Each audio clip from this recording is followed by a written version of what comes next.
আচ্ছা, তো দেখ আজকে টেস্টিং আর কমিশনিং এর পার্ট বিটা হবে, ঠিক আছে? মানে ইউনিট থ্রি, আগের দিন ইউনিট থ্রি পার্ট ওয়ানটা করেছিলাম। জাস্ট এইটুকুনি হয়েছিল কভার আগের দিন, এই যে এইটুকুনি পোর্শন ইউনিট থ্রি থেকে কভার হয়েছিল।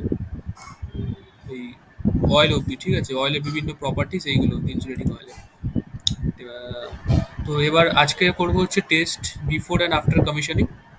জাস্ট আজকে এতটা হবে। Temperature rice test of oil এতটা, এতটা এখন হবে, ঠিক আছে? আর পরে আর একটা টাইমে আমি ক্লাস নেবো আজকেই, সেই টাইমটা নিয়ে এই যে নিচের পার্টটা আছে different methods of determining temperature rise, যেমন ব্যাক টু ব্যাক টেস্ট আর ওপেন ডেল্টা টেস্ট। তো এই ব্যাক টু ব্যাক টেস্টটাকে সাম্পনার টেস্টও বলে।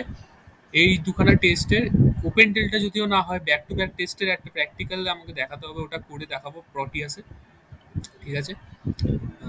তো চল না তাহলে এইটা স্টার্ট করে দিচ্ছি, ঠিক আছে? এইটুকু জাস্ট দেখে নেবো এখন।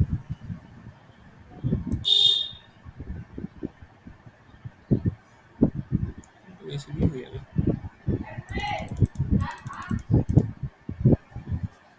তো দেখ, কি বলছে, test before and after commissioning. মানে কমিশনিং করার আগে, কমিশনিং মানে হচ্ছে কোনো একটা ইয়ের কাছে আমি কাস্টমারের কাছে যে ট্রান্সফরমারটা দেবো তার আগে কী কী টেস্ট করা হয়, ঠিক আছে?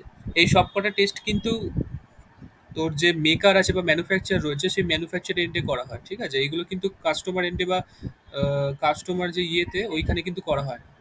জাস্ট এইগুলো সব কটা কিন্তু ম্যানুফ্যাকচার এন্ডে করা হয়। তো ফার্স্ট টেস্ট হচ্ছে কি টেস্টিং অফ ট্রান্সফর্মার অয়েল, দেন আছে হচ্ছে টেস্টিং অফ ট্রান্সফর্মার, ঠিক আছে? এখানে নেক্সট হচ্ছে টেস্টিং অফ ট্রান্সফর্মার। তো ফার্স্টে আছে transformer, testing of transformer oil. তো ফার্স্টে আমরা এটা দেখে নেবো। তো টেস্ট অনেকগুলো রয়েছে। ফার্স্ট হচ্ছে ডাইলেকট্রিক টেস্ট, নাম্বার এ। তো ডাইলেকট্রিক টেস্ট কি? The dielectric strength of transformer is,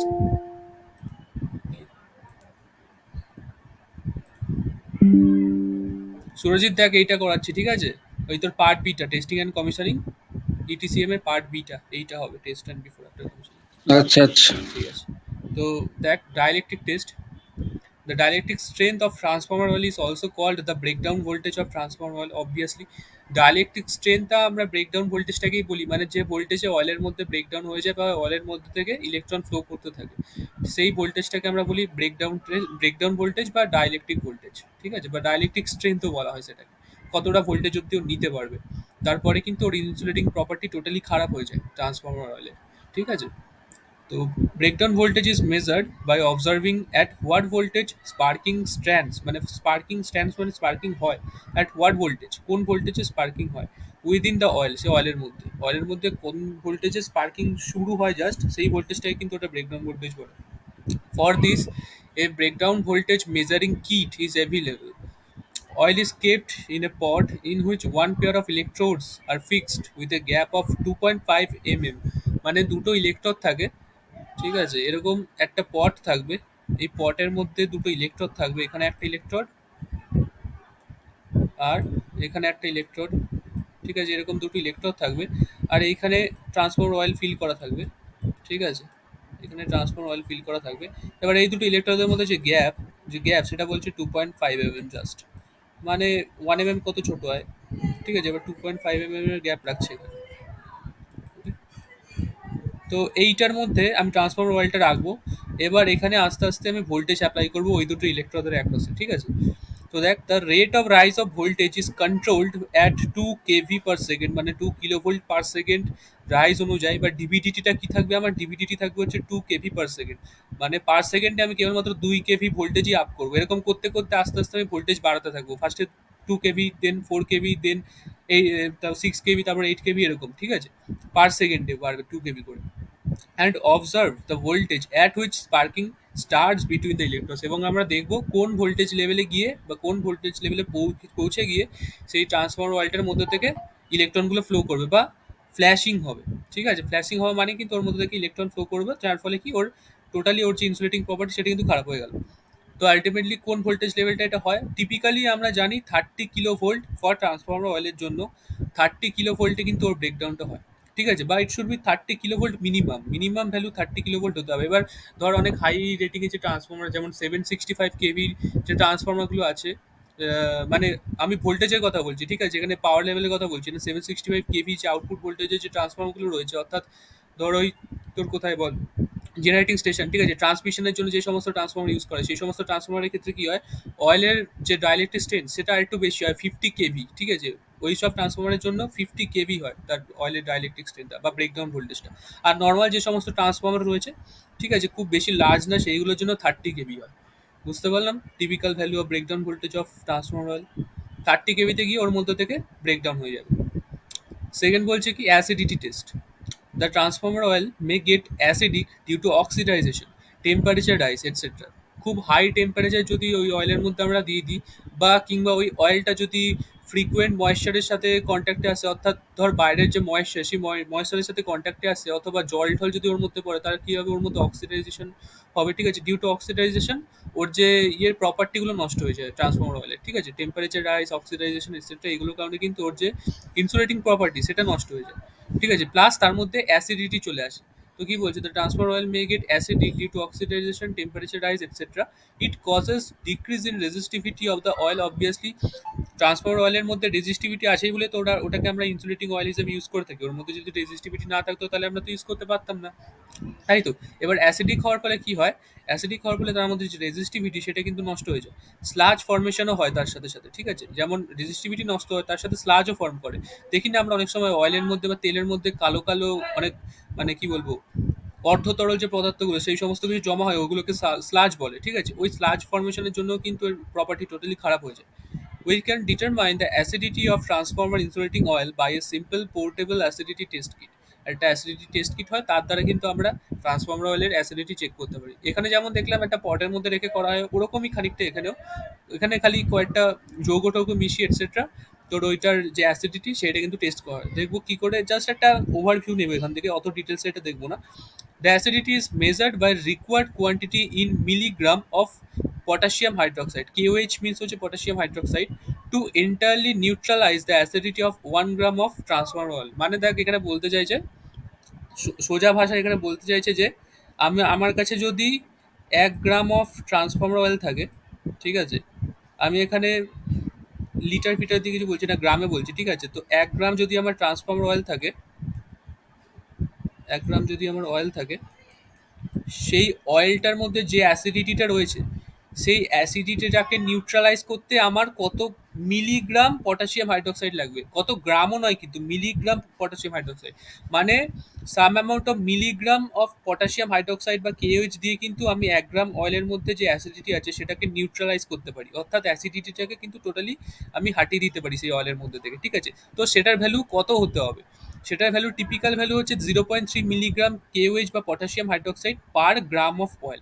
মানে পার গ্রাম অয়েলের মধ্যে আমি যদি 0.3 মিলিগ্রাম পটাশিয়াম হাইড্রোক্সাইড মেশাই, তাহলে কিন্তু ওর অ্যাসিডিটিটাকে যদি আমি মানে ইয়ে করতে পারি, নিউট্রালাইজ করতে পারি, তাহলে কিন্তু একমাত্র বলবো যে তার অ্যাসিডিটি ঠিকঠাক পরিমাণে আছে। এবার ধর কোনো অয়েল বেশি অ্যাসিডিক, সেখানে কি হবে না, যে milligram required of KOH to neutralise the acidity of oil সেটাও আরও বেশি হবে, অর্থাৎ এখানে যেমন টিপিক্যাল হলে 0.3 আছে, সেটা আরও বেশি হয়ে যাবে, 0.7 বা 0.8 মিলিগ্রাম হয়ে যাবে। তো তার ফলে কি ওর মধ্যে আমরা বুঝতে পারবো যে অ্যাসিডিটি বেশি রয়েছে। তো সেই অ্যাসিডিটির পরিমাণ যদি অত বেশি থাকে তাহলে সেই অয়েলকে কিন্তু আমরা ইউজ করতে পারবো না, ঠিক আছে। তো বুঝতে পারলাম জিনিসটা। এখানে আরেকটু সহজ ভাষায় যদি বলতে চাই, তা 0.3 মিলিগ্রাম বলেছে, মানে মিলিগ্রামই কত, 1 গ্রাম, তার মিলিগ্রাম হচ্ছে 10⁻³ আর 0.3 মিলিগ্রাম মানে হচ্ছে 10⁻⁴। মানে আমি সোজা ভাষায় যদি বলতে চাই, এখানে এখানে 10,000 ভাগ অয়েল রয়েছে, ঠিক আছে। 10,000 ভাগ অয়েলের মধ্যে কেবলমাত্র 3 ভাগ আমি যদি পটাশিয়াম হাইড্রোক্সাইড মেশাই, তাহলে কিন্তু ওর যে অ্যাসিডিটি সেটা নিউট্রালাইজ হয়ে যাবে। 10,000 ভাগ অয়েলের মধ্যে কেবলমাত্র 3 ভাগ আমার পটাশিয়াম হাইড্রোক্সাইড মেশাই, ঠিক আছে, তাহলে কিন্তু ওর অ্যাসিডিটি নষ্ট হয়ে যাবে বা অ্যাসিডিটিটা টোটালি চলে যাবে। তো সেইটা যদি হয় কেবলমাত্র সেইটাকেই আমরা বলবো ভ্যালু, ওর যে অ্যাসিডিক ভ্যালু সেটা ঠিকঠাক রয়েছে। এবার ওর যদি অ্যাসিডিক ভ্যালু বেশি হয়ে যায় তার থেকে, অর্থাৎ যদি আমার কেওএইচ বেশি পরিমাণে দরকার হয় সেই অ্যাসিডিটিটাকে নিউট্রালাইজ করার জন্য, তাহলে কিন্তু আমি বলবো ওর প্রপার্টি টোটালি নষ্ট হয়ে গেছে, ঠিক আছে। নেক্সট হচ্ছে sludge test. The oil is taken into a container and is diluted with N-haptene. N-haptene একটা যৌগ, ঠিক আছে। This diluted solution is filtered through a paper. পেপারের দ্বারা ওটাকে ফিল্টার করা। দেখ এখানে কি বলছে, oil is taken into a container, ঠিক আছে, and is diluted with N-haptene. N-haptene এর সাথে ওটাকে মেশানো হয় ভালো করে, ঠিক আছে, ডাইলিউট করা হয় বা মেশানো হয় ভালো করে। And this diluted solution is filter through a filter paper. এবার একটা ফিল্টার পেপার রাখি আমি একটা গ্লাসের ওপর বা একটা কোনো একটা পাত্রের ওপর ফিল্টার পেপার রেখে সেই ফিল্টার পেপারের ওপর থেকে আমি ওই ইয়েটাকে ছেঁকে নিচে ফেলে দিই, ঠিক আছে, ওই যে অয়েলটা আছে ওটাকে ছেঁকে নিচে ফেলে দিই। এবার যার ফলে কি হয়, অয়েলের মধ্যে যে সমস্ত মানে তোর প্রপার ইয়েগুলো রয়েছে স্লাজ ফাজ সেটা সেগুলো কোথায় জমা হয়, সেইগুলো জমা হয় ওই ফিল্টার পেপারটার মধ্যে, ঠিক আছে। This filter paper is wash, মানে ওই ফিল্টার পেপারটা ওর মধ্যে জমা হয়, ঠিক আছে, ফিল্টার পেপারটা টোটালি নোংরা হয়ে যায়, তারপর এবার ওটাকে ওয়াশ করা হয় filter পেপারটাকে। Filter paper is washed. In the filter paper, 3 part of xylene and 1 part of acetone is poured. এবার দেখ xylene আর অ্যাসিটোন ওর মধ্যে দেওয়া হয় ফিল্টার পেপারটাকে, ঠিক আছে, ফিল্টার পেপারটার মধ্যে। If the filter paper appears brown in colour then this is the indication of presence of lot of sludge in the oil. মানে অয়েলের মধ্যে যদি প্রচুর পরিমাণে স্লাজ থাকে বা সেই কালো কালো পদার্থগুলো থাকে, অর্ধতরল যে পদার্থ সেগুলো বললাম ওইগুলো যদি থাকে বেশি পরিমাণে, তাহলে কিন্তু ফিল্টার পেপারটা যে কালার সেই কালারটা ব্রাউনিশ হয়ে যাবে। যখনই আমি ওর মধ্যে জাইলিন আর অ্যাসিটোন মেশাবো, 3 ভাগ জাইলিন মেশাই আর 1 ভাগ অ্যাসিটোন মেশাই, ঠিক আছে, যখনই আমি এই দুটো কম্পাউন্ড মেশাবো ওর মধ্যে, সাথে সাথে কি ওর কালার ব্রাউন হয়ে যাবে যদি বেশি পরিমাণে স্লাজ থাকে। আর যদি কম পরিমাণে থাকে তাহলে কি হবে না, কালার খুব একটা বেশি চেঞ্জ হবে না। বুঝতে পারলাম, এটা হচ্ছে স্লাজ টেস্ট। তো এইভাবে আমরা বুঝতে পারি যে অয়েলের মধ্যে স্লাজ বেশি আছে না কম আছে, ঠিক আছে। নেক্সট বলছে ময়েশ্চার টেস্ট। তো it is also called as crackle test of transformer oil. এই নামটা কেন দিয়েছে এক্ষুনি বুঝতে পারবো। Crackle test of transformer oil. The sample oil is taken into a dry and clean container and a metal rod that is 12.5 in diameter heated to dull redness, মানে খুব গরম লাল টকটকে গরম করা হয়, ঠিক আছে, ওই metal রডটাকে is poured into the oil। এবার গরম করে কি হয়, অয়েলের মধ্যে চুবিয়ে দেওয়া হয়, ঠিক আছে। If the crackling sound is heard this indicates the presence of moisture in the oil. আমরা দেখি না জল যদি থাকে, জলের মধ্যে আমরা যদি খুব গরম একটা জিনিস ঢুকিয়ে দিই, সাথে সাথে কি হয়, ক্র্যাকলিং সাউন্ড হয়, চিরবি চিরবি করে একটা আওয়াজ হয়, তো জলটা কি হয়, বাষ্পে বাষ্পে ইয়ে হয়ে যায়, ঠিক আছে, বাষ্প হয়ে যায় খুব হাই টেম্পারেচারের জন্য, ঠিক আছে, ওর কন্ট্যাক্ট এসে, তো যার ফলে কি হয়, একটা ক্র্যাকলিং সাউন্ড হয়, ঠিক আছে। তো এবার ওই ভাব একটা কথা, তেলের মধ্যে যদি সেই ময়েশ্চারটা থাকে বা সেই জলটা থাকে, ঠিক আছে, এবার ওর মধ্যে যদি আমি ওই গরম লাল টুকটুকে যদি রডটা ঢোকাই, সাথে সাথে কি হবে, যে যেখানে যেখানে জল রয়েছে বা ময়েশ্চার রয়েছে সাথে সাথে সেগুলো কি হবে, বাষ্প হয়ে যাবে, ঠিক আছে, ভেপার হয়ে যাবে এবং ওই ক্র্যাকলিং সাউন্ডটা হবে। তো এইভাবে কিন্তু আমরা বুঝতে পারি যে জলের তেলের মধ্যে কিন্তু ময়েশ্চার রয়েছে, ঠিক আছে। যদি সেই ক্র্যাকলিং সাউন্ড খুব বেশি হয় তাহলে কিন্তু তেলের মধ্যে অনেক বেশি ময়েশ্চার রয়েছে, যদি কম হয় তাহলে কম ময়েশ্চার রয়েছে, আর যদি একদমই না হয় তাহলে কিন্তু তেলের মধ্যে কোনো ময়েশ্চার নেই। আর আমরা কি চাইবো, ট্রান্সফর্মার অয়েলের মধ্যে ময়েশ্চার থাকুক কি না থাকুক, আমরা অবভিয়াসলি চাইবো যাতে ট্রান্সফর্মার অয়েলে কোনো ময়েশ্চার না থাকে, কেননা ওটা তো একটা ইনসুলেটিং অয়েল, ওর মধ্যে যদি ময়েশ্চার থাকে তাহলে ওর ইনসুলেটিং প্রপার্টি টোটালি খারাপ হয়ে যাবে, ঠিক আছে। তো বুঝলাম, if no sound is heard then the oil is moisture free. আচ্ছা, এখানে একটা জিনিস অ্যালোটেড হচ্ছে 50 ppm। এখানে ভালো করে দেখ জিনিসটা কি, ময়েশ্চার যে একদমই থাকবে না তা কিন্তু নয়, ঠিক আছে, কিছু পরিমাণ ময়েশ্চার অবভিয়াসলি আমি যখন ওটাকে ম্যানুফ্যাকচার করবো বা তৈরি করবো ট্রান্সফর্মার অয়েল, কিছু পরিমাণ ময়েশ্চার অটোমেটিকলি ওর মধ্যে চলে আসবে, ঠিক আছে, আমি ওটাকে সরাতে পারবো না। এবার দেখ অ্যালোটেড কত, মানে কত পরিমাণ থাকলে আমি বলবো না ঠিক আছে, এর থেকে বেশি হলে খারাপ, কত পরিমাণ, সেটা হচ্ছে 50 ppm। দেখ ppm মানে হচ্ছে পার্টস পার মিলিয়ন, ঠিক আছে, আমরা কেমিস্ট্রিতে এটা পড়েছি। ppm means PARTS, parts per million, মানে ডাবল আই ও এন, ঠিক আছে। তো পার্টস পার মিলিয়ন, ঠিক আছে, মানে 10,000 ভাগ, মিলিয়ন মানে কি, সরি 10,000 বলছি, 10 লাখ, মিলিয়ন মানে 10 লাখ, ঠিক আছে। তো পার্টস পার মিলিয়ন মানে 10 লাখের মধ্যে কত পার্ট, মানে 10 লাখ যদি পার্টস থাকে তার মধ্যে কত পার্ট ওয়াটার থাকবে। এখানে দেখ অ্যালোটেড 50 ppm, মানে হচ্ছে আমার কাছে যদি দশ 10 লাখ পার্ট ওয়াটার থাকে, ঠিক আছে, বা 10 লাখ ইউনিট ওয়াটার থাকে, তার মধ্যে কেবলমাত্র 50 ইউনিট জল থাকে। বুঝতে পারলাম জিনিসটা, আমার কাছে 10 লাখ, 10 মিলিয়ন, 1 মিলিয়ন সরি, মানে 10 লাখ, ঠিক আছে। তো 10 লাখ পার্ট যদি আমার ওয়াটার থাকে তার মধ্যে কেবলমাত্র আমার 50 পার্ট জল থাকবে, এটার মানে হচ্ছে 50 ppm, ঠিক আছে। তো আমি বুঝতেই পারছি কতটা পরিমাণ কম ময়েশ্চার রয়েছে এখানে, তাই না, 50 ppm ইন 10 লাখ, ঠিক আছে। তো তো অনেকটাই কম এখানে। তো এর থেকে যদি বেশি এক্সিট করে যায় তাহলে কিন্তু ওর ইনসুলেটিং প্রপার্টি টোটালি খারাপ হয়ে যাবে। বুঝতে পারলাম, তো আমাকে দেখতে হবে এর থেকে বেশি যাতে না হয় ময়েশ্চার। আচ্ছা, নেক্সট হচ্ছে ফ্ল্যাশ পয়েন্ট টেস্ট। তো ফ্ল্যাশ পয়েন্ট নামটা শোনা রয়েছে, আমাদের ফার্স্ট সেমেই পড়েছিলাম। ফ্ল্যাশ পয়েন্ট মানে হচ্ছে আগুন সম্বন্ধিত একটা জিনিস, ঠিক আছে। তো দেখবো এটা কি। In this test the sample oil is heated continuously, continuously ওটাকে গরম করা হয়, and it's temperature is measured, এবং ওর টেম্পারেচারটাকে মেজার করা হয়, সাথে সাথে গরমও করা হয়। Vapour is formed due to such continuous heating, obviously ওটার মধ্যে একটা ভেপার সৃষ্টি হয় গরম করার জন্য। The vapour when mixes with air forms a mixture which is ignitable, মানে ওই এয়ারের সাথে যে ভেপারটা মিক্স করছে সেটা কিন্তু মানে জ্বলনশীল, ঠিক আছে? ওটার মধ্যে যদি আমি আগুন ধরে ওটা কিন্তু আগুন জ্বলে যাবে, ঠিক আছে? নাও এ স্মল পাইলট ফ্লেম মানে হচ্ছে আমরা দেখি না লাইটার, যেমন ছোট ছোট যেমন লাইটার হয় এখন নতুন বেরিয়েছে, একদম পাইলট জেট জেট প্লেনের যে ইয়েগুলো থাকে ওরকম যে জেটের মতো যে আগুনটা বেরো ওটাকে বলছে পাইলট ফ্লেম, ঠিক আছে? একদম স্মল, মানে খুব সরু যে ফ্লেমটা থাকবে, ফ্লেমটা আগুনের যে ফ্লেমটা খুব সরু হবে, এরকম ফ্লেম হবে, ঠিক আছে? সরু, ওটাকে বলছে পাইলট ফ্লেম, ঠিক আছে? তো কি বলছে, now a small pilot flame is applied and the mixture gives momentary flash, ঠিক আছে? মানে কন্টিনিউয়াসলি ফ্ল্যাশ করতে থাকবে। If this temperature is below, sorry, if this temperature is between 140 degree Celsius to 150 degree Celsius, it is good. মানে যদি 140 degree থেকে 150 degree Celsius অব্দি ওটাকে গরম করার পর তাহলেই কেবলমাত্র ওটার মধ্যে মোমেন্টারি ফ্ল্যাশ হয় বা ওরকম আগুন ধরে যাবে এরকম একটা ব্যাপার হয়, তাহলেই কিন্তু আমি বলবো ওর যে প্রপার্টি সেটা গুড বা ভালো। এবার ধর আমি যদি ওটাকে কম টেম্পারেচার, ওর থেকে কম টেম্পারেচার গরম করি, ধর 100 ডিগ্রি সেলসিয়াসে গরম করলাম, এবার তখন যদি ওর মধ্যে ফট করে আগুন ধরে যায় তাহলে সেটা কি ভালো? একদমই না, কেননা ট্রান্সফরমার এমনি থেকে একটা না, ওর মধ্যে যখন লোড পড়ে তো অবভিয়াসলি ওর মধ্যে লসেস হয়, লসেস অফার করার ফলে কি হবে, ট্রান্সফরমারের কোর বল দুটোই গরম হয়। এবার সে গরম হওয়ার ফলে কি হয়, হিট তো একটা সাফিসিয়েন্ট অ্যামাউন্ট অফ হিট ওই অয়েলটাকে অবভিয়াসলি উইথস্ট্যান্ড করতে হয়। এবার যদি কি হয় দেখ, যদি ওই অয়েলটা কম টেম্পারেচারে ইগনাইশেবল হয়ে যায় তাহলে কি হবে না, ট্রান্সফরমার তো নিচ থেকে খুব একটা বেশি গরম হচ্ছে, এবার সেখানে গিয়ে কি হবে, বাই চান্স ওর আগুন লেগে গেল, কোনো একটা ফ্লেম টেম ওর সামনে এলো, বাই চান্স আগুন লেগে যেতে পারে। তো আমরা কি চাইবো, ওর যে ফ্ল্যাশ পয়েন্ট থাকুক সেই ফ্ল্যাশ পয়েন্টটা কি হয়, একটু বেশি হয়। ট্রান্সফরমার যতটা গরম হয় তার থেকে তো বেশি হওয়ার কথা, তাই না? কেননা সেটা যখন তখন অ্যাক্সিডেন্ট অকার করে দিতে পারে নইলে। তো তাই বলছে যে ফ্ল্যাশ পয়েন্ট যদি 140 ডিগ্রি সেলসিয়াস থেকে 150 ডিগ্রি সেলসিয়াসের মধ্যে লাই করে তাহলে কিন্তু আমরা বেস্ট বলবো সেটাকে। এর থেকে কম হলে কিন্তু চলবে না।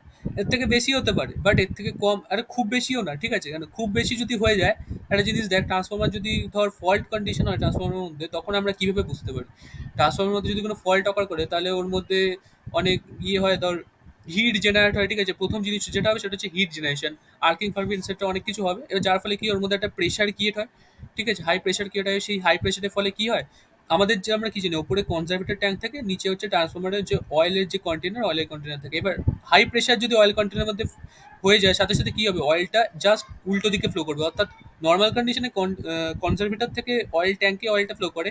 এবার যদি ফল্ট হয় কোনো কারণে, হাই প্রেশার হবে ওর মধ্যে বা হাই টেম্পারেচার হবে, যার ফলে কি হয়, অয়েলটা উল্টো দিকে ফ্লো হয়, অর্থাৎ ট্যাঙ্ক থেকে কনজারভেটরের দিকে ফ্লো হবে, ঠিক আছে? এবার যখনই সেটা হবে সাথে সাথে বুক হোলস দিলে আমরা পড়েছি, তো বুক হোলস দিলে ওই অয়েলের যে উল্টো ডাইরেকশনের যে ফ্লো সেটাকে সেন্স করবে, সাথে সাথে কিন্তু ট্রিপ করিয়ে দেবে ট্রান্সফরমারটা।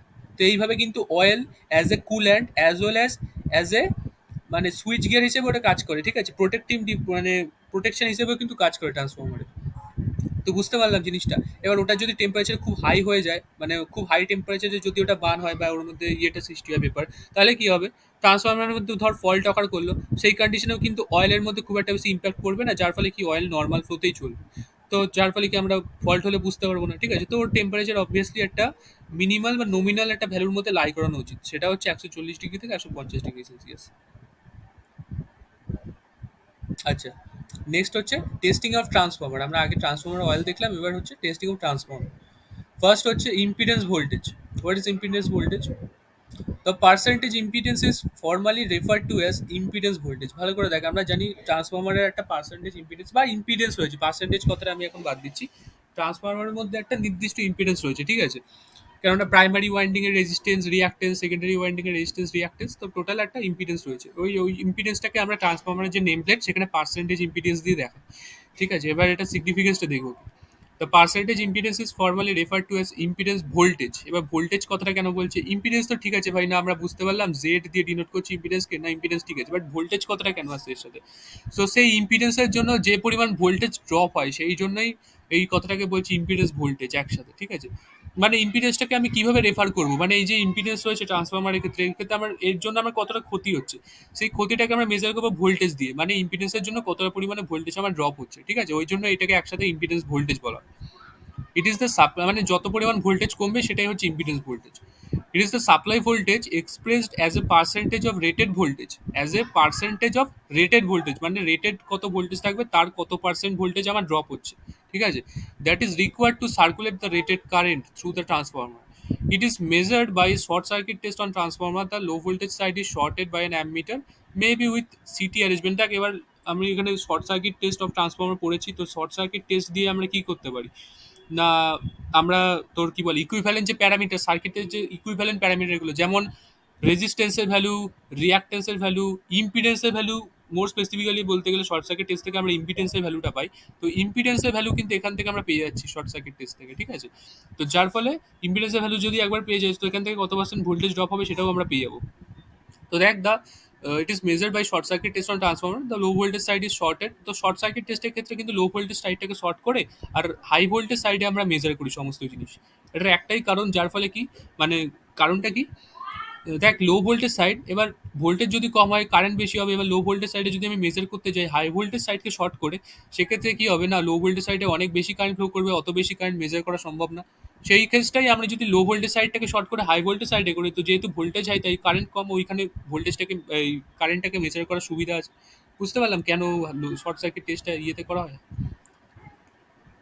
তো এবার দেখ the voltmeter, ammeter, and wattmeter are connected in the high voltage side. Now the high voltage side is given a variable voltage at which voltage rated current flows through the secondary is noted. এবার তাই বলছে এইসব করে কিন্তু আমি ইম্পিডেন্সটাকে বার করছি. দেখ ভালো করে কি বলছে, ইফ পার্সেন্টেজ, এবারে এই শর্ট সার্কিট টেস্টটা করে আমি ইম্পিডেন্সটাকে পেয়ে গেলাম ওখান থেকে, ঠিক আছে, ইম্পিডেন্সটা যখনই পেয়ে গেলাম তখন আমি কি করব, দেখ যখন ইম্পিডেন্সটা পেয়ে যাবো তখন ইফ পার্সেন্টেজ ইম্পিডেন্স ইজ 3%, ঠিক আছে, এবার এখানে পার্সেন্টেজ এটাকে তো রেফার করছে, অ্যাকচুয়ালি ইম্পিডেন্সের ভ্যালু তো পার্সেন্টেজে ফার্স্টে আমরা পাবো না, একটা ওহমিক ভ্যালু পাবো, মানে ইউনিট হবে ওমসে, ঠিক আছে, এবার ওটাকে পার্সেন্টেজে কনভার্ট করছে, তো এই পার্সেন্টেজ ইম্পিডেন্স ইজ 3% অফ এর 11 kb বাই 0. এটা একটা এক্সাম্পল দিয়ে বোঝাচ্ছে যে পার্সেন্টেজ ইম্পিডেন্স মানে if a percentage impedance is 3% of a 11 kb by 0.433 kb transformer, it means when the transformer is operating at full load the voltage drop at its high voltage side. মানে যখন ট্রান্সফরমারটা ফুল লোডে operate করছে তখন ওটার high voltage সাইডে কত voltage drop হবে as well as ও low voltage সাইডে কত ভোল্টেজ ড্রপ হবে. মানে দেখ আমি যদি ট্রান্সফরমারটাকে হাই ভোল্টেজ সাইডে এনার্জাইজ করি তাহলে আমি লো ভোল্টেজ সাইডে কতটা কম ভোল্টেজ পাবো ওর ফুল লোডে, কিংবা আমি যদি ট্রান্সফরমারটাকে লো ভোল্টেজ সাইডে এনার্জাইজ করি তাহলে আমি ওর হাই ভোল্টেজ সাইডে কতটা কম ভোল্টেজ পাবো ওর ফুল লোডে. এটা কিন্তু ফুল লোডের রেসপেক্টে বলে, মানে আমি যখন ট্রান্সফরমারটাকে ফুললি লোড করব তখন ওর যে আউটপুট ভোল্টেজ সেটা কতটা কম হবে সেটাই কিন্তু ডিটারমাইন করছে এই পার্সেন্টেজ ইম্পিডেন্স. পার্সেন্টেজ ইম্পিডেন্স যত বেশি হবে তত কিন্তু ভোল্টেজ কমে যাবে, তত কিন্তু ফুল লোড ভোল্টেজ কমে যাবে, অর্থাৎ আমি যখন ট্রান্সফরমারটাকে ফুল লোড করবো সাথে সাথে কিন্তু ওর অ্যাক্রসের যে ভোল্টেজ ওর যে রেটেড ভোল্টেজের থেকে কম হয়ে যাবে, ঠিক আছে, তো আমরা কি চাইবো অবভিয়াসলি পার্সেন্টেজ ইম্পিডেন্স মিনিমাল থাকুক, তাই না. তো when the transformer is operating at full load the voltage drop at its HV side কত হবে, এইখানে যদি পার্সেন্টেজ ইম্পিডেন্স 3% থাকে তাহলে ওর HV সাইডে কত ভোল্টেজ ড্রপ হবে, দেখ 11,000 ইন্টু 0.03, এখানে 3% ডিভাইডেড বাই 100 করে দিলাম তাহলে আমি ওর পার ইউনিট ভ্যালু পেয়ে গেলাম. তো 11,000 ইন্টু 0.03 হচ্ছে কত 330 ভোল্ট. মানে আমি যদি ট্রান্সফরমারটাকে লো ভোল্টেজ, ধর একে দেখাচ্ছি এখানে, এই ট্রান্সফরমারটা রয়েছে,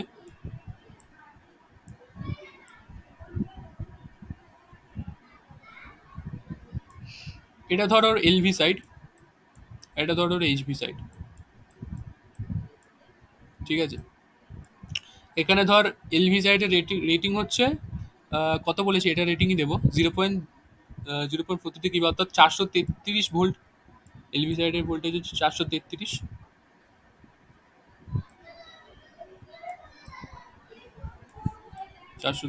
ভোল্ট, আর এখানে হচ্ছে 11,000 ভোল্ট হাই ভোল্টেজ সাইড, ঠিক আছে,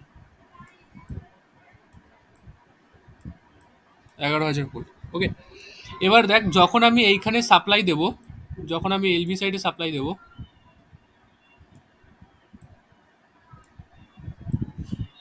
যখন আমি এলভি সাইডে সাপ্লাই দেবো তখন এইচবি সাইডে এখান থেকে যখন এটাকে এইচবি সাইড থেকে ফুল লোড করা হবে ঠিক আছে, যখন এর মধ্যে ফুল লোড কানেক্টেড থাকবে তখন এর মধ্যে কতটা ভোল্টেজের ড্রপ হবে। এখানে যে 11,000 ভোল্ট যে রেটিং দেওয়া রয়েছে, এই সেম রেটিং এর ভোল্টেজ আমি পাবো না এখানে, ঠিক আছে, যখন ওটাকে ফুল লোড করা হবে। তো তখন আমি কতটা পরিমাণে ভোল্টেজ কম পাবো সেটাই ডিপেন্ড করছে ইম্পিডেন্সটার উপর। তো সেই ইম্পিডেন্স থেকে আমি কি করে কতটা ভোল্টেজ ড্রপ হচ্ছে সেটা বার করছি। দেখ, এইচবি সাইডে কতটা ভোল্টেজ ড্রপ হবে, 11,000 ইন্টু 0.03, মানে এই ইম্পিডেন্সটার সাথে 100 আমি ভাগ করলাম এখান থেকে, যেহেতু এটা পার্সেন্টেজ আছে এবার এটাকে পার ইউনিটে নিয়ে আসতে হবে, তো পার ইউনিটে আনতে গেলে 100 দিয়ে ভাগ করলাম। এবার 100 দিয়ে ভাগ করার পর যে ভ্যালুটা পাবো সেটাকে জাস্ট এই ভোল্টেজের সাথে গুণ করতে, দেখ 11,000 into 0.03 volt, that is 330 volt.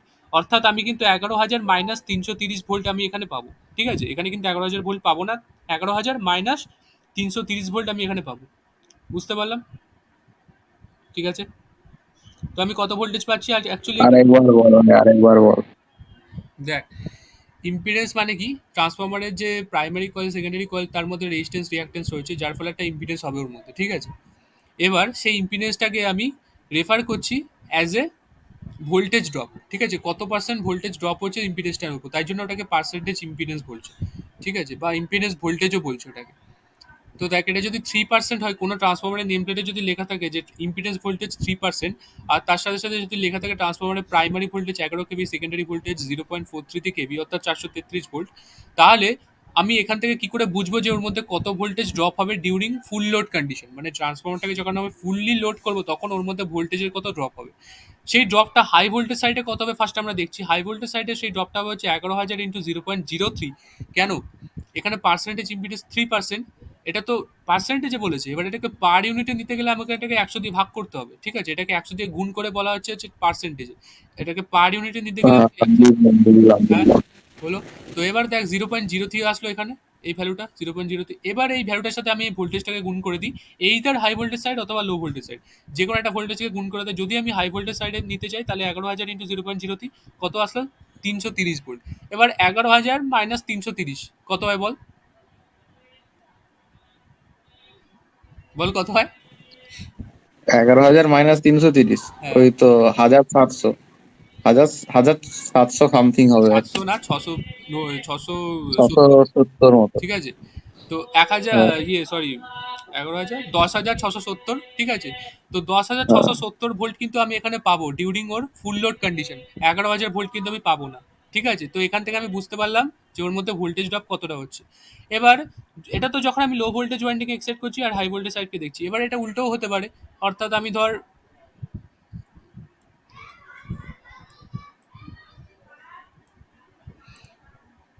এটা ধর এইচবি সাইড, এবার আর এটা ধর এলভি সাইড, এটা ধর এলভি সাইড।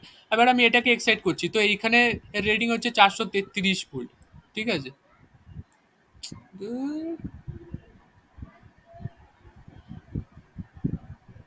তো 433 ভোল্ট। ঠিক আছে, এবার আমি এই 433 ভোল্টের সাথে যদি এটা গুণ করে দিই তাহলে আমি পেয়ে যাবো যে ফুল লোডে এর কত ভোল্টেজ ড্রপ হবে। ঠিক আছে, দেখ 433 ইন্টু 0.03 হচ্ছে 13, অর্থাৎ কিন্তু আমি এখানে 420 ভোল্ট পাবো। ঠিক আছে, ওর ফুল লোড কন্ডিশনে আমি এখানে 420 ভোল্ট পাবো এর অ্যাক্রসে। ঠিক আছে, তো এইভাবে কিন্তু আমরা বুঝতে পারলাম যে ইম্পিডেন্স ভোল্টেজ বা ইম্পিডেন্সটা কেন বেশি দরকার, মানে সব থেকে বেশি এটাই দরকার। যদি ইম্পিডেন্স বেশি হয়, যত বেশি হবে ভালো করে দেখ, এইটার ভ্যালু তো তত বেশি হবে, এবার তার সাথে সাথে ভোল্টেজ ড্রপও বেশি হয়ে যাবে।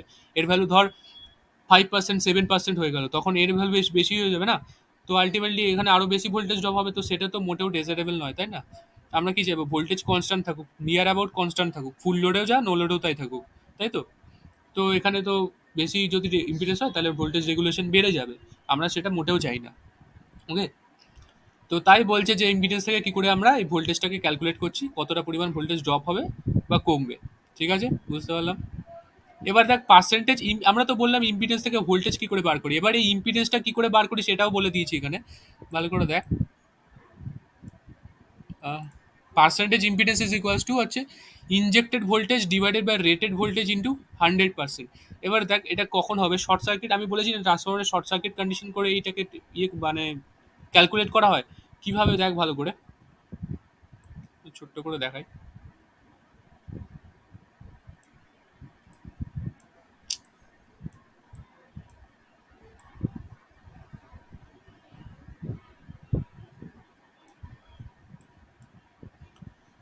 এটা ধর এলভি সাইড ট্রান্সফরমারের, এটার রেটিং এটা অনুযায়ী ধর এলভি সাইডের 433 ভোল্ট আর এইচবি সাইডের 11,000 ভোল্ট, এটার রেটিং অনুযায়ী ধর। ঠিক আছে, এলবি সাইডকে আমি শর্ট সার্কিট করে দিলাম একটা তার দিয়ে। এইচবি সাইডে আমি মেজার করছি, ঠিক আছে। ধর এখানে আমি অ্যাম্পিয়ার মেজার করছি, অ্যামমিটার বসালাম।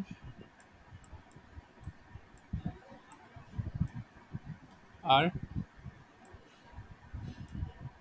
এখানে আমি ধর ভোল্টেজ মেজার করছি, ভোল্টমিটার বসালাম। হুম, ঠিক আছে। এখান থেকে ধর আমি 230 ভোল্ট সাপ্লাই দিচ্ছি, 230 না, 11,000 বলেছিলাম তো, সরি। তো 11,000 ভোল্ট আমি সাপ্লাই দিচ্ছি এখান থেকে, 11 কেভি, ঠিক আছে। এখানে একটা অ্যামমিটার বসিয়ে দিই, তাহলে মেজার করতে পারবো আমরা।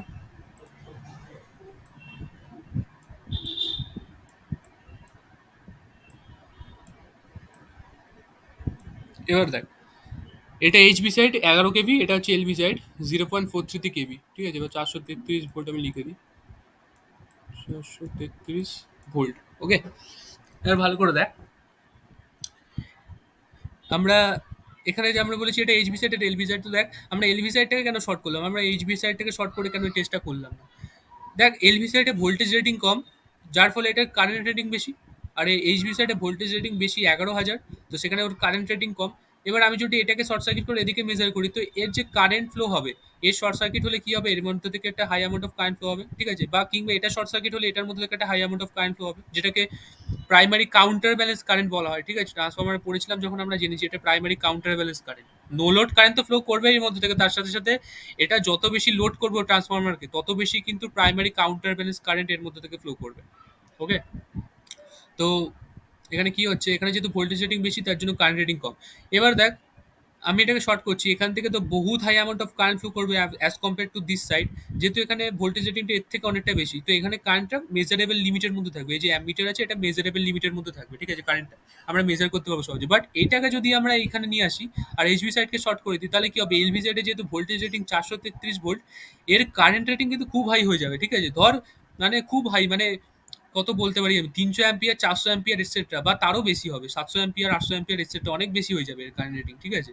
বাট এটার ক্ষেত্রে যদি আমরা দেখি, এটার ক্ষেত্রে কারেন্ট রেটিং কত, খুব জোর হলে ম্যাক্সিমাম ধর 10 অ্যাম্পিয়ার ম্যাক্সিমাম, এর বেশি হবে না, 10 থেকে 15 অ্যাম্পিয়ার। বাট এর ক্ষেত্রে 700-800 অ্যাম্পিয়ার হয়ে যাবে। তো সেই হাই অ্যামাউন্ট অফ কারেন্ট আমি মেজার করতে পারবো না নর্মাল অ্যামিটার দিয়ে, ঠিক আছে। তার জন্য অনেক মডিফিকেশন দরকার। তো আমি এখানে যদি আমি টেস্টটা করি, তাহলে ইজিলি মেজার করতে পারবো, যেহেতু এর মধ্যে থেকে খুব কম অ্যামাউন্ট অফ কারেন্ট ফ্লো হচ্ছে, ম্যাক্সিমাম 10 থেকে 15 অ্যাম্পিয়ার। তো তাই এটাকে আমি শর্ট করলাম লো ভোল্টেজ সাইডকে, আর হাই ভোল্টেজ সাইডে আমি মেজার করছি। এবার দেখ, এটাকে শর্ট করে যখন আমি হাই ভোল্টেজ সাইডে মেজার করছি, যে ভোল্টেজটা আমরা দেবো সেটা কি 11 কেভি হবে? ভালো করে ভেবে বল, কেননা আমি এটাকে দেখ ভালো করে শর্ট করে দিচ্ছি, একদম শর্ট সার্কিট। এবার শর্ট সার্কিট কন্ডিশনে কি ট্রান্সফরমারের মধ্যে থেকে যে রেটিং থাকে ওর কারেন্টে, সেই রেটিং এ কারেন্ট ফ্লো হয় নাকি ওর থেকে বেশি কারেন্ট ফ্লো হয়? আমাকে একটা অ্যান্সার দে আগে, প্লিজ। প্লিজ কেউ একটা অ্যান্সার দে যে জানিস, মানে ভালো করে বুঝে আমাকে অ্যান্সার। প্রশ্নটা আরেকবার কর। দেখ ভালো করে, প্রশ্নটা বুঝতে পারলাম না। বুঝতে পেরেছি। দেখ, এখানে একটা ট্রান্সফরমার রয়েছে, ঠিক আছে। এই ট্রান্সফরমার এখানেই দেখ, এই যে, ঠিক আছে। এখানে একটা ট্রান্সফরমার রয়েছে, ঠিক আছে। এখানে ধর আমি সিম্পল একটা নর্মাল এক্সাম্পল দিচ্ছি, এটা ধর 230 ভোল্ট বাই 12 ভোল্টের একটা ট্রান্সফরমার, স্টেপ ডাউন ট্রান্সফরমার, 230 থেকে 12 ভোল্ট করছে, ঠিক আছে। এবার আমি এখানে 230 ভোল্ট এক্সাইটেশন দিচ্ছি। আমি যদি ট্রান্সফরমারের 12 ভোল্ট যে দুটো টার্মিনাল বা সেকেন্ডারি যে দুটো টার্মিনাল, সেটাকে শর্ট সার্কিট করে দিই। ধর ট্রান্সফরমারটা রেটিং আছে হচ্ছে 1 অ্যাম্পিয়ার, ঠিক আছে। 230 ভোল্ট টু 12 ভোল্ট 1 অ্যাম্পিয়ার যদি রেটিং থাকে ট্রান্সফরমার, ওর ভি এর রেটিং কত হবে, ভি ইন্টু আই, অর্থাৎ ওর ভোল্টেজ কত। সেকেন্ডারিতে যদি আমি দেখি, ওর ভোল্টেজ হচ্ছে 12 ভোল্ট, আর কারেন্ট কত সেকেন্ডারিতে, 1 অ্যাম্পিয়ার, তো 12 × 1 হচ্ছে 12 VI, ওর রেটিং কত, 12 VI। অর্থাৎ তোর আমি বলতে পারি কেভিতে যদি পড়ি, ওটা পয়েন্টে হবে 0.012 মানে KVI, ঠিক আছে, এরকম, ঠিক আছে। আর আমি যদি ইয়েতে বলি, তোর ভিআইতে বলি নর্মাল, তাহলে 12 VI। ওকে, 12 × 1, কারেন্ট ইন্টু ভোল্টেজ অনলি, তো 12 × 1 12 VI। এবার দেখ, সেখানে যদি আমি এর যে অ্যাক্রসের যে ভোল্টেজটা থাকবে 12 ভোল্ট, সেই দুটো টার্মিনালকে যদি আমি শর্ট সার্কিট করে দিই, তাহলে কি ওর মধ্যে থেকে 1 অ্যাম্পিয়ারই ফ্লো করবে, না তার থেকে বেশি অ্যাম্পিয়ার ফ্লো করবে? অ্যান্সারটা বল কেউ। ওর যে রেটিং রয়েছে এখানে 1 অ্যাম্পিয়ার, সেই অ্যাম্পিয়ারই কি এটাকে শর্ট সার্কিট করলে ফ্লো করবে এখান থেকে, নাকি ওর থেকে বেশি অ্যাম্পিয়ার ফ্লো করবে? এই অ্যামাউন্টই তো ফ্লো করার কথা। তাই ভালো করে ভেবে বললি না। দেখ ভালো করে একটা জিনিস, এটা যখন 1 অ্যাম্পিয়ার দিচ্ছে, অর্থাৎ এর মধ্যে যখন 1 অ্যাম্পিয়ার রেটিং রয়েছে, সেটা ওর কি, সেটা ওর ফুল লোড রেটিং, অর্থাৎ ও ফুল লোডে 1 অ্যাম্পিয়ার দেবে, তাই তো। ও ফুল লোডে ম্যাক্সিমামও কত দিতে পারে 1 অ্যাম্পিয়ার, ঠিক আছে। বাট ওটা কিন্তু শর্ট সার্কিটের জন্য বলেনি। শর্ট সার্কিট তুই যদি করিস, ঠিক আছে, শর্ট সার্কিট তুই যখনই করবি না, ওর মধ্যে থেকে তুই যদি অ্যাম্পিয়ার মেজার করিস, এটা আপ টু 7 থেকে 8 অ্যাম্পিয়ার উঠে যায়, ঠিক আছে। এর রেটিং 1 অ্যাম্পিয়ার, বাট এটাকে যখনই তুই শর্ট সার্কিট করবি সাথে সাথে 7 থেকে 8 অ্যাম্পিয়ার অব্দি উঠে যাবে এর ভ্যালু। বুঝতে পেরেছিস? এটাকে শর্ট সার্কিট, আমরা কি কখনো ট্রান্সফরমারকে শর্ট মানে এমন কোনো লোডে চালাই যে ওটা প্রায় ওর মধ্যে থেকে ফুল মানে কি বলবো শর্ট সার্কিট কারেন্ট ফ্লো করে, এমন কোনো লোডে তো চালাই না। মানে আমরা কি চাই, মানে জিনিসটা বোঝ ভালো করে। এখানে লোডের এমন কোনো রেজিস্ট্যান্স নেই যার ফলে ওর মধ্যে থেকে ওই শর্ট সার্কিট পরিমাণে অ্যামাউন্ট অফ কারেন্ট ফ্লো হতে পারে, ঠিক আছে। ওর মধ্যে নির্দিষ্ট একটা রেজিস্ট্যান্স সেট করা।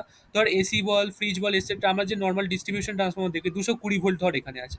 তো এইখানে কিন্তু আমরা কি এমন এমন লোড কানেক্ট করি যে ওর মধ্যে থেকে, ধর হিটার, একটা হিটারের এক্সাম্পল নিই, 11,000 ওয়াট, এই সরি 11,000 বলছি, 1,000 ওয়াট, ঠিক আছে।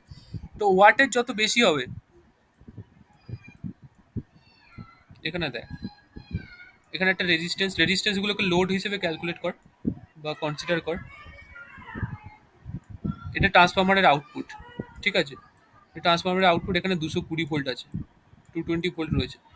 এবার ভালো করে দেখ, ও 220 ভোল্ট আমি ধরলাম হচ্ছে 100 অ্যাম্পিয়ার রয়েছে এখানে, ওর রেটেড অ্যাম্পিয়ার 100 অ্যাম্পিয়ার, ঠিক আছে। এবার দেখ এখানে একটা রেজিস্ট্যান্স, মানে এখানে একটা লোড কানেক্টেড, এখানে ধর এসি কানেক্টেড, এখানে ধর ফ্রিজ কানেক্টেড, এখানে ধর কুলার কানেক্টেড, এখানে ধর একটা কম্পিউটার কানেক্টেড দিয়ে দিলাম আমি এখানে। হুম। এবার দেখ রেজিস্ট্যান্স, এই সব কটা লোড মানে কি রেজিস্ট্যান্স এক একটা, তোর লোডে তো নির্দিষ্ট রেজিস্ট্যান্স আছে, তাই তো? অবভিয়াসলি এটা তো জানিসই, সব লোডের নির্দিষ্ট একটা রেজিস্ট্যান্স রয়েছে, এটা আর এটা আর এটা আর এটা আর। তো আমি লোডগুলোকে রেজিস্ট্যান্স দিয়ে দেখাচ্ছি জাস্ট, আর কিচ্ছু না, ঠিক আছে। এবার দেখ রেজিস্ট্যান্সগুলো কিসে কানেক্টেড, প্যারালালে কানেক্টেড। তো প্যারালাল ফর্মুলা অফ রেজিস্ট্যান্স কি বলে, আমরা যত বেশি রেজিস্ট্যান্সকে প্যারালালে কানেক্ট করবো ওর যে ইকুইভ্যালেন্ট রেজিস্ট্যান্স তত কমে যাবে। এটা জানিস তো ভালো করে রেজিস্ট্যান্সের প্যারালাল ফর্মুলাটা, 1/R1 plus 1/R2 plus 1/R3 plus 1/R4। তুই এরকম একটা প্র্যাকটিক্যাল ভ্যালু করতে পারিস, ঠিক আছে। তো আমি যত বেশি রেজিস্ট্যান্স এখানে লাগাবো তত কিন্তু ওর যে ইকুইভ্যালেন্ট রেজিস্ট্যান্স সেটা তত কমে যাবে, ঠিক আছে। মানে ধর 4টে রেজিস্ট্যান্স আছে, 1 ওহম 1 ওহম 1 ওহম 1 ওহম, তাহলে 1/1 প্লাস 1/1 অর্থাৎ 1 1 1 1, ঠিক আছে। তো ওরকম করে করে দিলাম। এবার ধর ঠিক আছে, তুই এরকম প্র্যাকটিক্যাল ভ্যালু বসিয়ে তুই কিন্তু এখানে বার করতে পারিস, ঠিক আছে। তো এই রেজিস্ট্যান্সের ভ্যালু তুই যত বেশি রেজিস্ট্যান্স লাগাবি এখানে প্যারালালে, তত কিন্তু এর যে ইকুইভ্যালেন্ট রেজিস্ট্যান্স সেটা কিন্তু তত কমে যাবে। যত বেশি লাগাবি তত ইকুইভ্যালেন্ট রেজিস্ট্যান্স কমবে, তত কিন্তু কারেন্ট বাড়বে এখান থেকে। এর যে 100 অ্যাম্পিয়ার রেটিং, এটা তো এর ফুল লোড রেটিং। ধর এখানে আমি 4টে রেজিস্ট্যান্স লাগিয়েছি, তো 4টে রেজিস্ট্যান্সে এটা ফুল লোড হয়ে গেছে। মানে 4টে রেজিস্ট্যান্স লাগানোর ফলে এর এমন একটা ইকুইভ্যালেন্ট রেজিস্ট্যান্স বেরিয়েছে যার ফলে এর মধ্যে থেকে total 100 amount of current flow হচ্ছে। মানে এখান থেকে আসছে 100 অ্যাম্পিয়ার কারেন্ট, এখান থেকে ইনকামিং হচ্ছে 100 অ্যাম্পিয়ার কারেন্ট, এখান থেকে আউটগোয়িং হচ্ছে 100 অ্যাম্পিয়ার কারেন্ট। আর রেটিংও কিন্তু 100 অ্যাম্পিয়ার, অর্থাৎ এটা ফুল লোডে চলছে, তাই তো? মানে এর থেকে বেশি যদি আমি এটাকে লোড করি, কারেন্ট কিন্তু 100 অ্যাম্পিয়ার থেকে বেশি হয়ে যাবে, যেহেতু রেজিস্ট্যান্স আবার কমে যাবে, আবার একটা রেজিস্ট্যান্স এক্সট্রা অ্যাড করলাম, ইকুইভ্যালেন্ট রেজিস্ট্যান্স আরও একটু কমে যাবে, তাই তো? তো এবার যখন ইকুইভ্যালেন্ট রেজিস্ট্যান্স কমে যাবে সাথে সাথে এখানে অ্যাম্পিয়ারও বেড়ে যাবে, কারেন্টও বেড়ে যাবে। রেজিস্ট্যান্স কমলে অ্যাম্পিয়ার তো বাড়বে ইজিলি, কথা মানে পরিষ্কার কথা, তাই না? সোজা সাপটা কথা। রেজিস্ট্যান্স কমলে কি হবে, কারেন্ট বাড়বে। তো এখানে যদি আমি আবার একটা রেজিস্ট্যান্স বা আবার একটা লোড ধর লাগিয়ে দিলাম, সাথে সাথে কি হবে, অ্যাম্পিয়ার বেড়ে যাবে এখান থেকে। তো এর যে রেটিং ছিল 100 অ্যাম্পিয়ার, তো তার থেকে বেশি অ্যাম্পিয়ার যদি এখান থেকে ফ্লো করে, ট্রান্সফরমারটা কি হয়ে যাবে বল, ওভারলোডিংয়ে চলে যাবে। আমরা এটা রেটেড ছিল বা রেটেড লোড ছিল, ঠিক আছে। এবার রেটেড লোডের থেকে যখনই এর অ্যাম্পিয়ারটা বেড়ে যাচ্ছে বা রেটেড কারেন্টের থেকে যখনই এর অ্যাম্পিয়ারটা বেড়ে যাচ্ছে, সাথে সাথে ট্রান্সফরমার কি ওভারলোডিংয়ে চলে যাচ্ছে, তাই তো? মানে আমি ট্রান্সফরমারটাকে অনেক বেশি লোড করে দিচ্ছি, যার ফলে কি এর মধ্যে থেকে কারেন্ট আর 100 অ্যাম্পিয়ার থাকছে না, তখন সেটা ছাড়িয়ে 120 অ্যাম্পিয়ার, 130 অ্যাম্পিয়ার, 150 অ্যাম্পিয়ারে চলে যাচ্ছে, ঠিক আছে। যার ফলে কি ওর মধ্যে লসেস বাড়ছে, ওয়াইন্ডিংয়ের কপার লস বাড়ছে, ওয়াইন্ডিংয়ের হট রেজিস্ট্যান্স, ওয়াইন্ডিং গরম হলেও তার মধ্যে রেজিস্ট্যান্স বাড়ে, সেই হট রেজিস্ট্যান্স বাড়ছে, ঠিক আছে। যার ফলে আরও বেশি পরিমাণে লসেস অকার করছে এবং ট্রান্সফরমারটা কিন্তু খুব গরম হচ্ছে, অত্যাধিক পরিমাণে ট্রান্সফরমারটা গরম হচ্ছে, ঠিক আছে। তো আমি এখানে কি বুঝলাম এখান থেকে, যে ট্রান্সফরমারের গায়ে যে রেটিংটা থাকে, অর্থাৎ এখানের কেসে কি বলছিলাম 1 অ্যাম্পিয়ার, সেই 1 অ্যাম্পিয়ার রেটিংটা কিন্তু ওর ফুল লোড কারেন্ট, মানে ওটাকে ফুল লোড করলে কতটা কারেন্টও দেবে, তার থেকে বেশি যদি আমি লোড করি ট্রান্সফরমারকে, সেটা ওভারলোডিংয়ে চলে যাবে।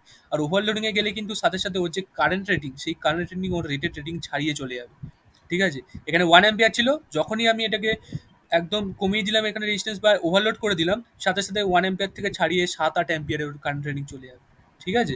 এবার এখানে দেখ আমি কেবলমাত্র একটা অ্যামমিটার লাগিয়েছি। অ্যামমিটারের মধ্যে থেকে আমি কি জানি? কারেন্ট খুব সহজেই ফ্লো করতে পারে। অর্থাৎ ammeter as a short circuit মতো অ্যাক্ট করে। ঠিক আছে? Voltmeter as a open circuit মতো অ্যাক্ট করে। এটা তো জানি। তাই জন্য অ্যামমিটার সিরিজে লাগায়। ঠিক আছে? কোনো সার্কিটে ধর অ্যামমিটার লাগালে ধর কারেন্ট ফ্লো করছে না, তো তখন আমি কি অ্যামমিটার দিয়ে অ্যাম্পিয়ার মেজার করতে পারবো? পারবো না। অর্থাৎ আমি কি চাইবো? যে অ্যামমিটারের মধ্যে থেকে নর্মাল কারেন্ট ফ্লো করুক। অর্থাৎ অ্যামমিটার একটা শর্ট সার্কিটের মতো অ্যাক্ট করে। তো এখানে আমি অ্যামমিটার লাগিয়ে দিলাম এর একপাশে। ঠিক আছে? এটা একটা শর্ট সার্কিটের মতো অ্যাক্ট করছে। এবার দেখ, আমি যদি এখানে রেটেড ভোল্টেজ দিই, অর্থাৎ 11,000 ভোল্টেজে দিই, তো এখানে রেটিং কত ছিল? 1 অ্যাম্পিয়ার। আচ্ছা, এটার জন্য যদি ধরি, ধর এখানে 433, ধর এটা 700 অ্যাম্পিয়ার রেটিং এখানে। ঠিক আছে? আর এটার দিকে ধর 15 অ্যাম্পিয়ার রেটিং। তো এখানে আমি যদি এটাকে টোটাল শর্ট সার্কিট করে দিই, আর আমি যদি এখানে রেটিং মানে রেটেড ভোল্টেজ দিই 11,000 ভোল্ট দিই, তাহলে এখানে কি হবে? এখানে 700 অ্যাম্পিয়ার ছাড়িয়ে ধর 1000 অ্যাম্পিয়ার, 1500 অ্যাম্পিয়ার, যে কোনো একটা ভ্যালুর কারেন্ট এখান থেকে ফ্লো হতে পারে। ঠিক আছে? আমি যদি এখানে রেটেড ভোল্টেজ দিই, জিনিসটা কি বুঝতে পারলি? যে এটাকে শর্ট সার্কিট করলে কিন্তু ওর যে কারেন্টটা, সেই কারেন্টটা কিন্তু ছাড়িয়ে চলে যায়। মানে হচ্ছে রেটেড কারেন্ট, সেই রেটেড কারেন্ট ছাড়িয়ে কিন্তু অনেক দূর চলে যায়। এটা কি বুঝতে পারলি? আগে বল একবার, হ্যাঁ কি না? একটু একটু। এটাকে খুব ভালো করে একটু বোঝাতে হবে। আমি যদি অফলাইন কলেজে ক্লাস হয়, তো অফলাইনে গিয়ে একদিন আমি খুব ভালো করে বোঝাবো এটাকে। ঠিক আছে? এটাকে শর্ট সার্কিট করলে অ্যাকচুয়ালি এর দেখ রেজিস্ট্যান্স তো কমে যাচ্ছে। তুই ধর লোড লাগাচ্ছিস, লোডের একটা নির্দিষ্ট রেজিস্ট্যান্স রয়েছে, যার ফলে একটা নির্দিষ্ট ইকুইভ্যালেন্ট রেজিস্ট্যান্স রয়েছে। যত বেশি লোড লাগাবি, ইকুইভ্যালেন্ট রেজিস্ট্যান্স তত বেশি কমে যাবে। ঠিক আছে? তুই সিরিজে লাগালে কি, বেসিক্যালি সিরিজে যদি রেজিস্ট্যান্স লাগাই তার রেজিস্ট্যান্স বাড়ে, আর প্যারালালে যদি রেজিস্ট্যান্স লাগাই তার রেজিস্ট্যান্স কমে। এটা তো জানি আমরা। তো ইকুইভ্যালেন্ট রেজিস্ট্যান্সে হ্যাঁ, যত হ্যাঁ, বেশি হ্যাঁ। রেজিস্ট্যান্স লাগাবো, ইকুইভ্যালেন্ট রেজিস্ট্যান্স তত কমে যাবে। তো অর্থাৎ এখানে যত রেজিস্ট্যান্স কমবে তত বেশি পরিমাণে কারেন্ট ফ্লো করবে। এটা বুঝতে পারছিস? তো যত বেশি পরিমাণে হুম, কারেন্ট ফ্লো করবে তত বেশি লস অকার করবে। এবার অ্যাট এ টাইম হুম। যদি এমন কোনো লোড আমি চাপাই, বা ধর আমি যদি এটাকে টোটাল শর্ট সার্কিট করে দিই, তখন কি এখানে রেজিস্ট্যান্স কি জিরো হয়ে গেল? তো জিরো রেজিস্ট্যান্স যদি আচ্ছা। হয়, তুই ভি বাই আর মার এখানে, জাস্ট কিচ্ছু না, ভি বাই আর মার। ভোল্টেজ এখানে কত আছে? 220 ভোল্ট। ঠিক আছে? তো 220 মার, 220, আর তো জিরো মার, কত আসছে এটার ভ্যালু? কত আসছে? ইনফিনিটি। ইনফিনিটি। কারেন্ট কত ফ্লো হবে? ইনফিনিটি। বাট প্র্যাকটিক্যাল কেসে কি তা হয়? তা হয় না। কেননা রেজিস্ট্যান্সের কি বলে, ওয়াইন্ডিং এর একটা নির্দিষ্ট রেজিস্ট্যান্স থাকে। এটা যদি 1 ওহম হয়, তাহলে এটা 220 অ্যাম্পিয়ার এখান থেকে ফ্লো করবে। তো বুঝতে পারলাম কেন শর্ট সার্কিট করলে এত হাই অ্যাম্পিয়ার কারেন্ট ফ্লো করে এখান থেকে। এর রেজিস্ট্যান্স একদম নিয়ার অ্যাবাউট জিরো হয়ে যায়। শর্ট সার্কিট করলে কি রেজিস্ট্যান্স থাকলো এখানে? কোনো রেজিস্ট্যান্সই থাকলো না বলতে গেলে, জাস্ট ওয়াইন্ডিং এর রেজিস্ট্যান্সটা। এবার সেই ওয়াইন্ডিং এর রেজিস্ট্যান্স আর কত বেশি বল? তার জন্য বহুত high amount of current flow করবে এখান থেকে। ঠিক আছে? ওই জন্য মানে হায়ার এন্ডে করা হয়। হ্যাঁ, ওই জন্য হাই ভোল্টেজ সাইড এটা সবসময় মেজার করা, লো ভোল্টেজ সাইড থেকে শর্ট করে দিই। আমি যদি এটা এখানে মেজার করতে চাই, বহুত high amount of current flow করবে এখান থেকে। তো অ্যামমিটারে হুম। ওটা মেজার করা অসম্ভব। ঠিক আছে? তো দেখ, এটাকে শর্ট করে দিলাম। এবার যদি আমি আরেকটা জিনিস, এবার যদি আমি এখানে এই সেম ভোল্টেজটা অ্যাপ্লাই করি, মানে 11,000 ভোল্টই অ্যাপ্লাই করি, তাহলে তো এখান থেকে শর্ট সার্কিট কারেন্ট ফ্লো করবে। সেটা তো খুব dangerous. Short circuit current flow করলে এখানে যখন তখন আগুন ধরে যেতে পারে, তাই না? তো আলটিমেটলি আমি এখানে কি করব? এই যে ভোল্টেজ রেটিংটা, এই ভোল্টেজ রেটিংটাই কমিয়ে দেবো। মানে 11,000 ভোল্টের রেটেড ছিল, আমি এর কেবলমাত্র 6 থেকে 7% ভোল্টেজ। ঠিক আছে? তো এটা তো 11,000 6% কত হয়ে যাচ্ছে দেখ। 11,000 ইন্টু 6/100 হচ্ছে তোর 11,000 ইন্টু 6% মানে 660 ভোল্ট। ঠিক আছে? তোর কেবলমাত্র আমি এখানে 6 to 7%, যদি আমি 6% ধরি তাহলে হচ্ছে 660 ভোল্ট। ঠিক আছে? 660 ভোল্ট, 660 এই 660 ভোল্টে অ্যাপ্লাই করার, যখন আমি 660 ভোল্টে অ্যাপ্লাই করলাম, সাথে সাথে কিন্তু রেটেড কারেন্ট এখান থেকে ফ্লো করলো। অর্থাৎ এই রেটেড কারেন্ট ধর হচ্ছে 700 অ্যাম্পিয়ার। এই 700 অ্যাম্পিয়ার কিন্তু এখান থেকে ফ্লো করবে। ঠিক আছে? আর আমি যদি ভোল্টেজ বাড়িয়ে রেটেড ভোল্টেজ দিয়ে দিই, তাহলে কিন্তু 700 অ্যাম্পিয়ার ছাড়িয়ে যে কোনো ভ্যালু হয়ে যেতে পারে। ঠিক আছে? Tends to infinity. যদি রেজিস্ট্যান্স জিরো হয় তাহলে টেন্স টু ইনফিনিটি। আর যদি কিছু পরিমাণ রেজিস্ট্যান্স থাকে, অবভিয়াসলি প্র্যাকটিক্যাল কেসে ওয়াইন্ডিং এর রেজিস্ট্যান্স থাকবে, যার ফলে কি খুব বেশি হবে, ইনফিনিটি না হোক কিন্তু খুব বেশি হবে রেজিস্ট্যান্সের ভ্যালু। ঠিক আছে? মানে 1,500, 1,500 তো কম বললাম, সরি, 10,000 অ্যাম্পিয়ার, 20,000 অ্যাম্পিয়ার, যে কোনো ভ্যালু হয়ে যেতে পারে। 700 অ্যাম্পিয়ারের জায়গায় ভাব তুই 10,000 অ্যাম্পিয়ার, 20,000 অ্যাম্পিয়ার যদি এখান থেকে ফ্লো করে, এটা কি কিছু থাকবে? ওয়াইন্ডিং জ্বলে খাক হয়ে যাবে। ঠিক আছে? তো এই ফলে এই কারণে কিন্তু আমি এখানে রেটেড ভোল্টেজ কোনোদিনই দেবো না। এটাকে যখনই শর্ট সার্কিট করা থাকবে, আমি কোনোদিন এখানে রেটেড ভোল্টেজ দেবো না। সব সময় ভোল্টেজটাকে রিডিউস করে দেবো। রিডিউস করে দেওয়ার ফলে কি হবে? আমি রিডিউস করে আস্তে আস্তে দিতে দিতে দিতে দিতে দেখবো একটা টাইম এখানে রেটেড কারেন্ট ফ্লো করছে। আমি এটার প্র্যাকটিক্যালও করে দেখাবো, কোনো চিন্তা নেই। আমি আজকে আরেকটা ক্লাস নেবো, ওই ক্লাসে এটার প্র্যাকটিক্যাল হবে। ঠিক আছে? এটা প্র্যাকটিক্যাল করে দেখানো হবে। তো বুঝতে পারলাম কেন হাই ভোল্টেজ সাইডে করছি। এবার তোর এটাই ঠিক আছে। তো এবার দেখ এখানে কি বলছে, ইম্পিডেন্স পার্সেন্টেজ ইম্পিডেন্স কি করে আমরা বার করছি, injected voltage by rated voltage. Actually এটা মুছে দিই অ্যাকচুয়ালি,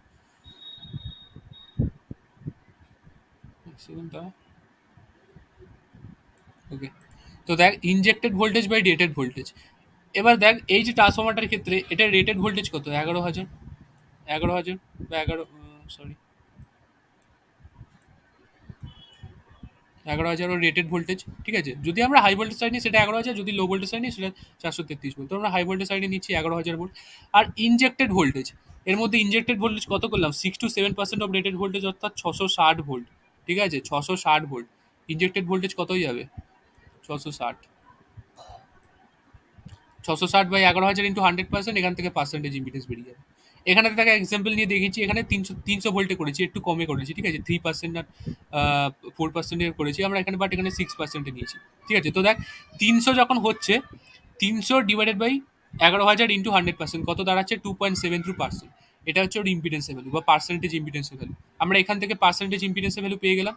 ঠিক আছে, অর্থাৎ শর্ট সার্কিট থেকে কিন্তু আমরা এটা পাচ্ছি। শর্ট সার্কিটে কি পাচ্ছি মেন না, ইনজেক্টেড ভোল্টেজ, কত ভোল্টেজ দিলে এখান থেকে রেটেড কারেন্ট ফ্লো হচ্ছে, সেই ভোল্টেজটা আমরা এই ফর্মুলাতে ফেললাম, divided by rated voltage into 100%। যখনই করলাম আমি পার্সেন্টেজ ইম্পিডেন্স এখান থেকে পেয়ে গেলাম। ঠিক আছে, এবার এই পার্সেন্টেজ ইম্পিডেন্স দিয়েই কিন্তু আমি বার করতে পারবো ওর ফুল লোডে কতটা পরিমাণ ভোল্টেজের ড্রপ হবে। ঠিক আছে, তো এইভাবে আমরা বার করছি, এটাই হচ্ছে ইম্পিডেন্স ভোল্টেজ বা পার্সেন্টেজ ইম্পিডেন্সের কনসেপ্ট। ঠিক আছে, আচ্ছা নেক্সট দেখবো, আচ্ছা। এটার প্র্যাকটিক্যাল করে দেখাবো, নইলে ক্লিয়ারেন্সটা আসবে না। এটা প্র্যাকটিক্যালটা খুব সুন্দর হবে। আমরা দেখবো যে কিভাবে কত কম ভোল্টেজ দিলে ওর মধ্যে থেকে রেটেড কারেন্ট ফ্লো করছে। আচ্ছা, এটা কি ছিল, এটা টেস্টিং অফ ট্রান্সফরমারের মধ্যে দেখলাম ইম্পিডেন্স ভোল্টেজ। নেক্সট হচ্ছে কি, লোড লস টেস্ট। তো হোয়াট ইজ লোড লস, ফার্স্টেই দেখবো লোড লসটা কি। দেখ, it is nothing but the losses that are occurring due to the load current and varies with the load. Load loss আমরা জিনিস থেকে বলতে মানে বুঝতে পারছি যে এই লসটা তখনই অকার করবে যখন একটা লোড লাগানো থাকবে ট্রান্সফরমারে। ঠিক আছে, তো it is nothing but the losses that are occurring due to the load current and varies with the load. তো লোড লাগানো অবস্থায় কি কি লস অকার করে, কপার লস অকার করে, টেম্পারেচার রাইজ হয়। ঠিক আছে, তো কপার লস অকার করে এটসেট্রা। There are copper loss, heating of winding, eddy current loss on winding.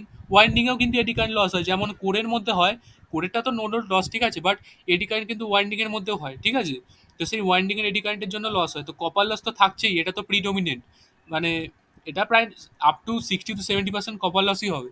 Heating of winding হচ্ছে বাকি 25%। ঠিক আছে, আর বাদ বাকি 5% হচ্ছে eddy current loss of winding et cetera. তো এগুলো হচ্ছে লোড লসের মধ্যে পড়ছে। লোড যত বাড়াবো এই লসও তত বাড়বে, তাই না। It can be measured by the short circuit test. এটাও কিন্তু শর্ট সার্কিট টেস্ট দিয়ে মেজার করে, বললাম না আমরা ইকুইভ্যালেন্ট রেজিস্ট্যান্স রিঅ্যাক্ট্যান্স বার করছি। ঠিক আছে, শর্ট সার্কিট টেস্ট দিয়ে, তো এখান থেকে কিন্তু আমি বার করতে পারবো লোড লাগালে কত পরিমাণ কপার লস হবে। যেহেতু ইম্পিডেন্স পেয়ে গেলাম, এবার আই স্কোয়ার ইন্টু ওই ইম্পিডেন্স মেরে দে, আই স্কোয়ার আর এর জায়গায় জেড বসিয়ে দে, তো ওখান থেকে আমি পেয়ে গেলাম কপার লস কত হচ্ছে, তাই না। নেক্সট হচ্ছে কি, insulation resistance test. Insulation resistance সবাই আমরা জানি যে কিভাবে করে, মেগার দিয়ে করে, তাই না। As the name suggest, here we perform the insulation test in transformer winding. First the line and neutral connections are disconnected from the transformer, মানে ট্রান্সফর্মার যদি বাসবারে লাগানো থাকে সেই কানেকশনগুলো ডিসকানেক্ট করতে হয় ফার্স্টে। ঠিক আছে, then two terminals of megger are connected in low voltage side and high voltage side bushing. মানে ট্রান্সফর্মারের তো বুশিং থাকে, ঠিক আছে, একটা লো ভোল্টেজ সাইডে থাকে, এই ধর এরকম বুশিং থাকে অনেকটা এরকম। ঠিক আছে, একটা লো ভোল্টেজ সাইডে থাকে, একটা হাই ভোল্টেজ সাইডে থাকে। তো ঠিক আছে, আমরা বলছি যে মেগারের দুটো টার্মিনাল, এই মেগারের দুটো টার্মিনাল একটা আমি এই হাই ভোল্টেজ সাইড বুশিংয়ে দিয়ে দিলাম, আর একটা আমি লো ভোল্টেজ সাইড বুশিংয়ে দিয়ে দিলাম। ঠিক আছে, তো দূর ভাই, তো দেওয়ার পর কি হবে, আমি মেগারটাকে অপারেট করবো। তা কি বলছে, two terminals of Megar are connected in LV side and HV side bushings. The earth terminal of Megar is also connected to the body of the, আচ্ছা এখানে যে আমি দুটো বুশিং এ দিলাম তার সাথে সাথে মেগারে তো দুটো টার্মিনাল, একটা হচ্ছে তো লাইভ আর একটা হচ্ছে আর্থ। ঠিক আছে, বা একটা পজিটিভ বলতে পারি, একটা আর লাইভ বলা যায় না, কারণ মেগারের আউটপুটটা ডিসি হয়। ঠিক আছে, তো ওখানে পজিটিভ হয় একটা, আর নেগেটিভটাকে আমরা নেগেটিভ না বলে আর্থ বলি। ঠিক আছে, তো ওই পজিটিভটা একটা বুশিং এ লাগাবো, আর আর্থটা আর একটা বুশিং এ লাগাবো, তার সাথে সাথে আর্থের কানেকশন ট্রান্সফরমারের বডিতেও লাগাবো। ঠিক আছে, তো দেখবো কোথাও থেকে লিকেজ হচ্ছে কিনা, মানে কোথাও থেকে ফল্ট, মানে ওয়াইন্ডিং পাঞ্চার হয়ে বা কোনো ইনসুলেশন নষ্ট হয়ে কি কারেন্ট ফ্লো করছে কিনা দেখবো সেটা আমরা। The earth terminal of megger is also connected to the body of the transformer. Now the megger is operated and the insulation resistance value is noted. The insulation resistance value in average should be 400 mega ohms between low voltage and high voltage winding. মানে আমি যখন ওই ইয়ের মধ্যে test করছি তখন ওর যে insulation resistance minimum ওটা 400 মেগা ohms হতে হবে, ঠিক আছে? অ্যাভারেজে, অ্যাভারেজ ভ্যালু বলছি, 400 মেগা ohms হতে পারে, ঠিক আছে? মিনিমাম মানে হতে হবে, পারে না, হতে হবে। Average value minimum 400 mega ohm, ওর থেকে কম হলে কিন্তু হবে না, বুঝতে পারলাম? বেশি হতে পারে বা ওর ওর থেকে কম হবে না। নেক্সট হচ্ছে induced over voltage withstand test. তো দেখ, it is a high voltage test for measurement of insulation strength. ঠিক আছে, আমরা যে মেগার দিয়ে ইনসুলেশন টেস্ট করছি এটা অতটা রিলায়েবল নয়, কেন সেটা এখানেই বুঝতে পারবো। Megger will not give clear idea about strength of insulation in case of high voltage develop due to switching surges etcetera. অনেক সময় কি হয়, ট্রান্সফরমারের মধ্যে সুইচিং সার্জেস ইটসেট্রা অনেক কিছু চলে আসে, ঠিক আছে? লাইটিং ফাইটিং অনেক কিছু চলে আসে, বাজ টাচ পড়ে না ট্রান্সফরমার ইয়েতে, তো অনেক সময় হাই ভোল্টেজ চলে আসে। তো সেখানে ওর যে ওয়াইন্ডিং রেজিস্ট্যান্স, সেই রেজিস্ট্যান্স যদি সাফিসিয়েন্ট না হয়, রেজিস্ট্যান্সটা মানে কি বলে, রেজিস্ট্যান্স বলছি সরি, ইনসুলেশন যে রেজিস্ট্যান্স, ওয়াইন্ডিং রেজিস্ট্যান্স না সরি, ইনসুলেশন যে রেজিস্ট্যান্স, সেই রেজিস্ট্যান্স যদি সাফিসিয়েন্ট না হয়, সেটা কি হবে, পুড়ে যাবে, তাই না? তো ওয়াইন্ডিং ড্যামেজ হয়ে যাবে। তো এখান থেকে কিন্তু মেগার দিয়ে আমরা সেটা বুঝতে পারি না, যেহেতু মেগারের আউটপুট খুব লিমিটেড, 500 ভোল্ট থেকে 1000 ভোল্ট অব্দি ম্যাক্সিমাম হয় মেগারের আউটপুট। বাট অন্যান্য সুইচিং সার্জেসের ক্ষেত্রে সেই ভোল্টেজের ভ্যালু কিন্তু অনেক হাই হয়, ঠিক আছে, প্রায় লাখে চলে যায়। আলটিমেটলি সেই ভোল্টেজগুলো দিয়ে আমাকে টেস্ট করতে হবে। দেখ, it is done with rated test voltage. Test voltage মানে কি, ট্রান্সফরমারের রেটেড ভোল্টেজের কথা বলছি না, টেস্ট ভোল্টেজ মানে এই টেস্টের জন্য যতটা ভোল্টেজ রেকমেন্ডেড সেই test voltage, preferably on low voltage winding. এখানে লো ভোল্টেজ ওয়াইন্ডিং এর চেষ্টা করে। This will induce high voltage on the other side, মানে এইচবি ওয়াইন্ডিং এ অবভিয়াসলি ট্রান্সফরমার অ্যাকশনের জন্য হাই ভোল্টেজ প্রডিউস করবে। Frequency is also adjusted to twice the rated frequency. এখানে যে ফ্রিকোয়েন্সি দেওয়া হয় ট্রান্সফরমারকে, সেটাও কিন্তু রেটেড ফ্রিকোয়েন্সি টুয়াইস, অর্থাৎ 50 হার্জ যদি রেটেড ফ্রিকোয়েন্সি হয় ট্রান্সফরমারে, সেই ফ্রিকোয়েন্সি দেওয়া হবে 100 হার্জে, ঠিক আছে? নাও দেখ, ভ্যালু অফ টেস্ট ভোল্টেজ কি, 2 × E প্লাস 100 ভোল্টস। এবার ই হচ্ছে রেটেড ভোল্টেজ অফ ওয়াইন্ডিং। আমি যদি এটা একটা ট্রান্সফরমারের লো ভোল্টেজ ওয়াইন্ডিংয়ে করি, যেই লো ভোল্টেজ ওয়াইন্ডিংয়ের রেটিং হচ্ছে ধর 433 ভোল্ট, যেটা বললাম আমি একটু আগে এই ট্রান্সফরমারের কেসটাই নিয়ে, 433 ভোল্ট। এবার এই ট্রান্সফরমারের ক্ষেত্রে যদি আমি এই ভ্যালুটা টেস্ট বার করতে চাই, যে টেস্ট ভোল্টেজের ভ্যালু কত হবে, সেটা হবে 2 × E, অর্থাৎ 2 × 433। ঠিক আছে, চল 430ই ধরলাম, ঠিক আছে, 430, ওটা হচ্ছে 860 হয়ে যাবে তাহলে। 860 প্লাস 1000 অর্থাৎ হচ্ছে 1860 ভোল্ট। তাহলে ভ্যালু অফ টেস্ট ভোল্টেজ কত হয়ে গেল লো ভোল্টেজ ওয়াইন্ডিংয়ে, 1860 ভোল্ট। বাট এখানে বলেছে মিনিমাম ভ্যালু হচ্ছে 2000 হতে হবে, তো আলটিমেটলি আমি ওই 1860টাকে 2000-এ কনভার্ট করে দেবো, ঠিক আছে? অর্থাৎ 2000 ভোল্ট মিনিমাম ওখানে দিতেই হবে, বুঝতে পারলাম? এবার ধর যেটা 2000-এর বেশি, সেটা 2000-এর বেশি চলে যাবে।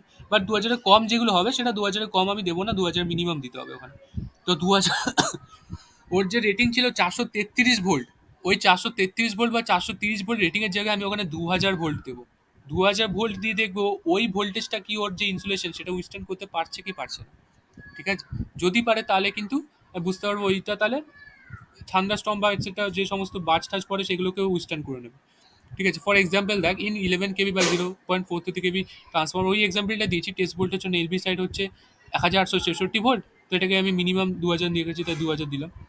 আর টেস্ট ভোল্টেজ এইচবি সাইড কত হবে দেখ, 2 × 11,000, এইচবি সাইডে 11 kV রেটিং, তো 2 × রেটিং অফ ট্রান্সফর্মার ভোল্টেজ, তো 2 × 11 kV into 1000 volt, 22,000 plus 1000 volt, অর্থাৎ 23,000 ভোল্ট। যেখানে 11 kV রেটিং, ওই জায়গায় আমি 23,000 ভোল্ট দেবো, ঠিক আছে? Frequency also double, 2 × 50 hertz, 100 hertz ফ্রিকোয়েন্সিতে দেবো, ঠিক আছে? এখানে প্রসিডিওরটা লেখা আছে, at starting 1/3 of rated test voltage is given, মানে 1/3 অফ, যদি আমি লো ভোল্টেজ ওয়াইন্ডিং এ নিই তো 1/3 অফ 2000, ঠিক আছে, অর্থাৎ 2000/3, ঠিক আছে? তো অত ভোল্টেজ, অত পরিমাণ ভোল্টেজ আমি ফার্স্টে দেবো অ্যাট স্টার্টিংয়ে, বুঝতে পারলাম? তো স্টার্টিংয়ে ফার্স্টে অত ভোল্টেজ দেবো, ঠিক আছে, 2000/3, তো ওই ভোল্টেজটা দেবো, 1/3 of the rated voltage is given and then rapidly increase to full rated test voltage within 10 second. মানে ফার্স্টে আমি ওর খানিকটা কম ভোল্টেজ দেবো, 1/3 দেবো, তারপর আস্তে আস্তে 10 সেকেন্ডের মধ্যে কিন্তু আমি যে টেস্ট ভোল্টেজের যে রেটিং এখানে 2000, সেই ডাইরেক্ট রেটিংয়ে চলে যাবো 10 সেকেন্ডের মধ্যে। 10 সেকেন্ডের মধ্যে বাড়িয়ে বাড়িয়ে আস্তে আস্তে ওই 2000 ভোল্টেজটা আমি ওখানে অ্যাপ্লাই করবো। The voltage is kept for 60 second, মানে ওই 2000 যে ভোল্টেজটা, সেটা আমি ওই লো ভোল্টেজ ওয়াইন্ডিংয়ে 60 সেকেন্ড বা 1 মিনিট অব্দি অ্যাপ্লাই করবো, ঠিক আছে? 1 মিনিট অব্দি ওটাকে রাখতে হবে minimum. Then the voltage is reduced back to 1/3 of rated test voltage and it is switched off. তারপরে ওটা আবার তার 1/3-এ নিয়ে আসতে হবে এবং আস্তে আস্তে সুইচ অফ করে দিতে হবে তারপর। বাট মিনিমাম কিন্তু ওটা 1 মিনিট রাখতেই হবে ওখানে, বুঝতে পারলাম?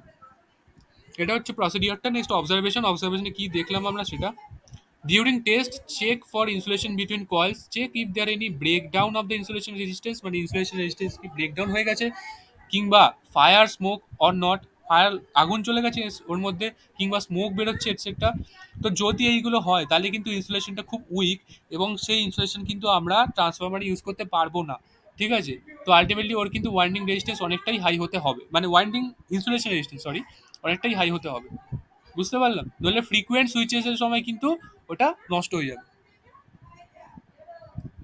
আচ্ছা, আরেকটা জিনিস, ইট is A type of type test. তো টাইপ টেস্ট কোথায় আমরা করি? টাইপ টেস্ট কোথায় কোথায় করা হয় টাইপ টেস্ট? টাইপ টেস্ট করা হয় ম্যানুফ্যাকচার এন্ডে। ঠিক আছে? আমরা দেখেছিলাম এগুলো type test, রুটিং test, special test. Type test কিন্তু ম্যানুফ্যাকচার এন্ডে করা হয়। রুটিং টেস্টও ম্যানুফ্যাকচার এন্ডে করা হয়, স্পেশাল টেস্টও ম্যানুফ্যাকচার এন্ডে করা হয়। ঠিক আছে? আচ্ছা, নেক্সট হচ্ছে ইম্পালস ভোল্টেজ উইথস্ট্যান্ড টেস্ট। তো দেখ, এটা জাস্ট আগেরটার মতনই অনেকটা। ঠিক আছে? এই যে দেখলাম এটা ইনডিউসড ওভার ভোল্টেজ, এটাও ওরকমই অনেকটা, খালি একটুখানি ডিফারেন্স আছে, সেটা কি দেখো। To check strength of insulation,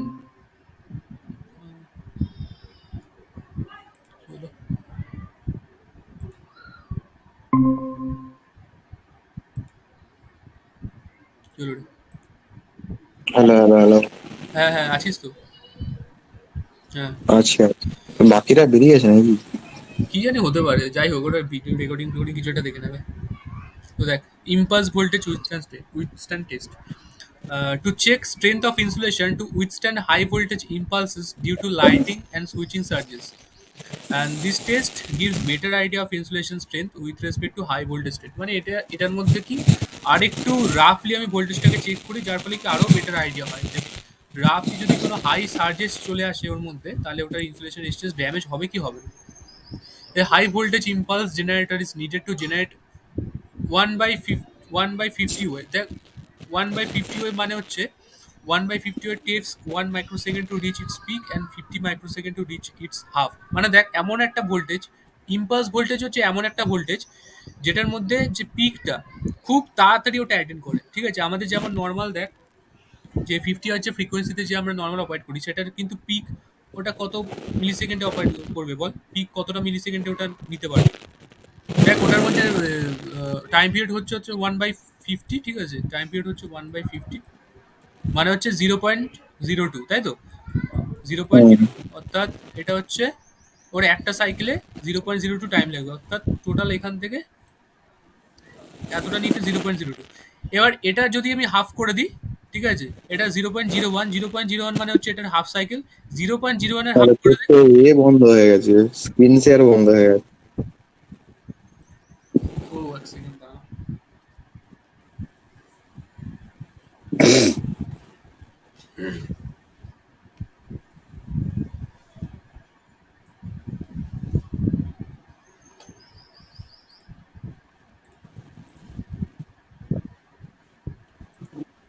হ্যাঁ, তো যেটা বলছিলাম, এবার দেখ, 1/50, তো 1/50 মানে হচ্ছে 0.02 টাইম পিরিয়ড একটা সাইকেল কমপ্লিট করতে। এবার দেখ, 0.02-র হাফ যদি আমি করি, তাহলে ওটা আমি হাফ সাইকেল কমপ্লিট করতে কত টাইম লাগবে সেটা পাবো, অর্থাৎ 0.01 সেকেন্ড।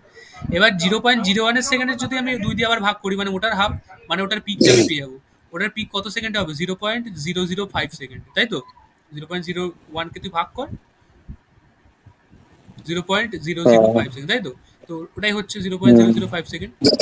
তো ওই সেকেন্ডে কিন্তু ওটার মানে ইয়েটা হচ্ছে, ঠিক আছে, পিকে রিচ হচ্ছে, বাট ওটা 0.005 হচ্ছে তোর, মানে অত সেকেন্ড মানে হচ্ছে তোর 0.005, 0.005 হচ্ছে তোর, আচ্ছা ওটাও মাইক্রো সেকেন্ডই আছে, তাই? ঠিক আছে, ওটা এর থেকে একটু বেশি। মানে এখানে যে দেখছি এটা যে পিক, ওটা এর থেকেও কম যে সময়, সেই সময় আরো মানে আরো কম সময় অ্যাটেন্ড করবে এটার পিক, ইম্পালস ভোল্টেজ থেকে। দেখ, বলছে 1/50 wave takes 1 microsecond to reach its peak. 1 microsecond মানে দেখ, মিলি তারপর মাইক্রো, তাই তো? 10⁻⁻⁶। অর্থাৎ এখানে আরো যে পিকটা আরো খুব তাড়াতাড়ি রিচ করে যাবে, মানে আরো কম টাইমে আরো পিকটা রিচ করবে। ঠিক আছে? মানে ষাট করে পিকটা এরকম রিচ করে গেল, তারপর আস্তে আস্তে এরকম কমলো। ঠিক আছে? তো তাই বলছে এটাই হচ্ছে তোর, এটাই হচ্ছে ইম্পালস ভোল্টেজ। তো এই ইম্পালস ভোল্টেজটাই কিন্তু দেওয়া হয় ট্রান্সফরমারে এখানে। তো impulse voltage represents a lighting surge to the transformer. If insulation can withstand this test, two more tests like this are done, and finally the transformer is delivered. It is also a type test. এটা একটা type টেস্টের মধ্যেই পড়ছে। আর তোর last একটা হচ্ছে temperature rise test of oil and winding. তো অয়েলের মধ্যে টেম্পারেচার রাইজ টেস্ট আছে আর ওয়াইন্ডিং এর মধ্যে টেম্পারেচার রাইজ টেস্ট আছে। First the low voltage winding of transformer is short circuited. এখানে এলভি সাইড থেকে আমরা শর্ট সার্কিট করছি। Then one thermometer is placed in a pocket in the transformer top cover, মানে ট্রান্সফর্মারের যে টপ কভার আছে সেখানে একটা থার্মোমিটার প্লেস করবো। Other two thermometer is placed at the inlet and outlet of the cooler bag. মানে দেখ transformer যে রেডিয়েটার রয়েছে, মানে ট্রান্সফর্মার রয়েছে, এবার ট্রান্সফর্মার এখানে যে রেডিয়েটার রয়েছে, রেডিয়েটার পোর্শনগুলো, এটা ধর ইনলেট, এটা ধর আউটলেট। ইনলেট মানে এখান থেকে অয়েলটা ঢুকছে, এখান থেকে অয়েলটা বেরোচ্ছে। এটা ইনলেট, এটা আউটলেট, ঠিক আছে। হুম। তো এবার দেখ এইখানে একটা থার্মোমিটার হবে, আউটলেট এইখানে একটা থার্মোমিটার হবে, এই ট্রান্সফর্মারের উপরে এইখানে একটা থার্মোমিটার হবে, ঠিক আছে। তো এই জায়গাগুলোতে আমি থার্মোমিটার প্লেস করব। এবার থার্মোমিটার প্লেস করে কি দেখবো, the voltage of surge value is apply to the high voltage winding that power input equals to no load losses. মানে এখানে সেটা আমি যে একটু আগে বললাম না, যে ভোল্টেজটা দিলে ওর মধ্যে থেকে মানে রেটেড কারেন্ট ফ্লো করছে, সেই ভোল্টেজটা আমি এখানে দেবো, যাতে ওর এলভি সাইড রেটেড কারেন্ট ওর মধ্যে থেকে ফ্লো করে, যার ফলে একটা টেম্পারেচার রাইজ হবে। সেই টেম্পারেচারটা মোটামুটি 75 ডিগ্রি সেলসিয়াসে যাবে, ঠিক আছে। তার total losses are measured by 3 watt meter method. ওখানে লস যতটা হবে সেই লসটা আমি মেজার করবো ওয়াট মিটার দিয়ে। Hourly reading of top oil temperature and temperature of inlet and outlet are taken and their mean value is calculate. মানে যে তিনটে থার্মোমিটার রয়েছে, থার্মোমিটারের তিনটের অ্যাভারেজ ভ্যালু আমি ক্যালকুলেট করবো।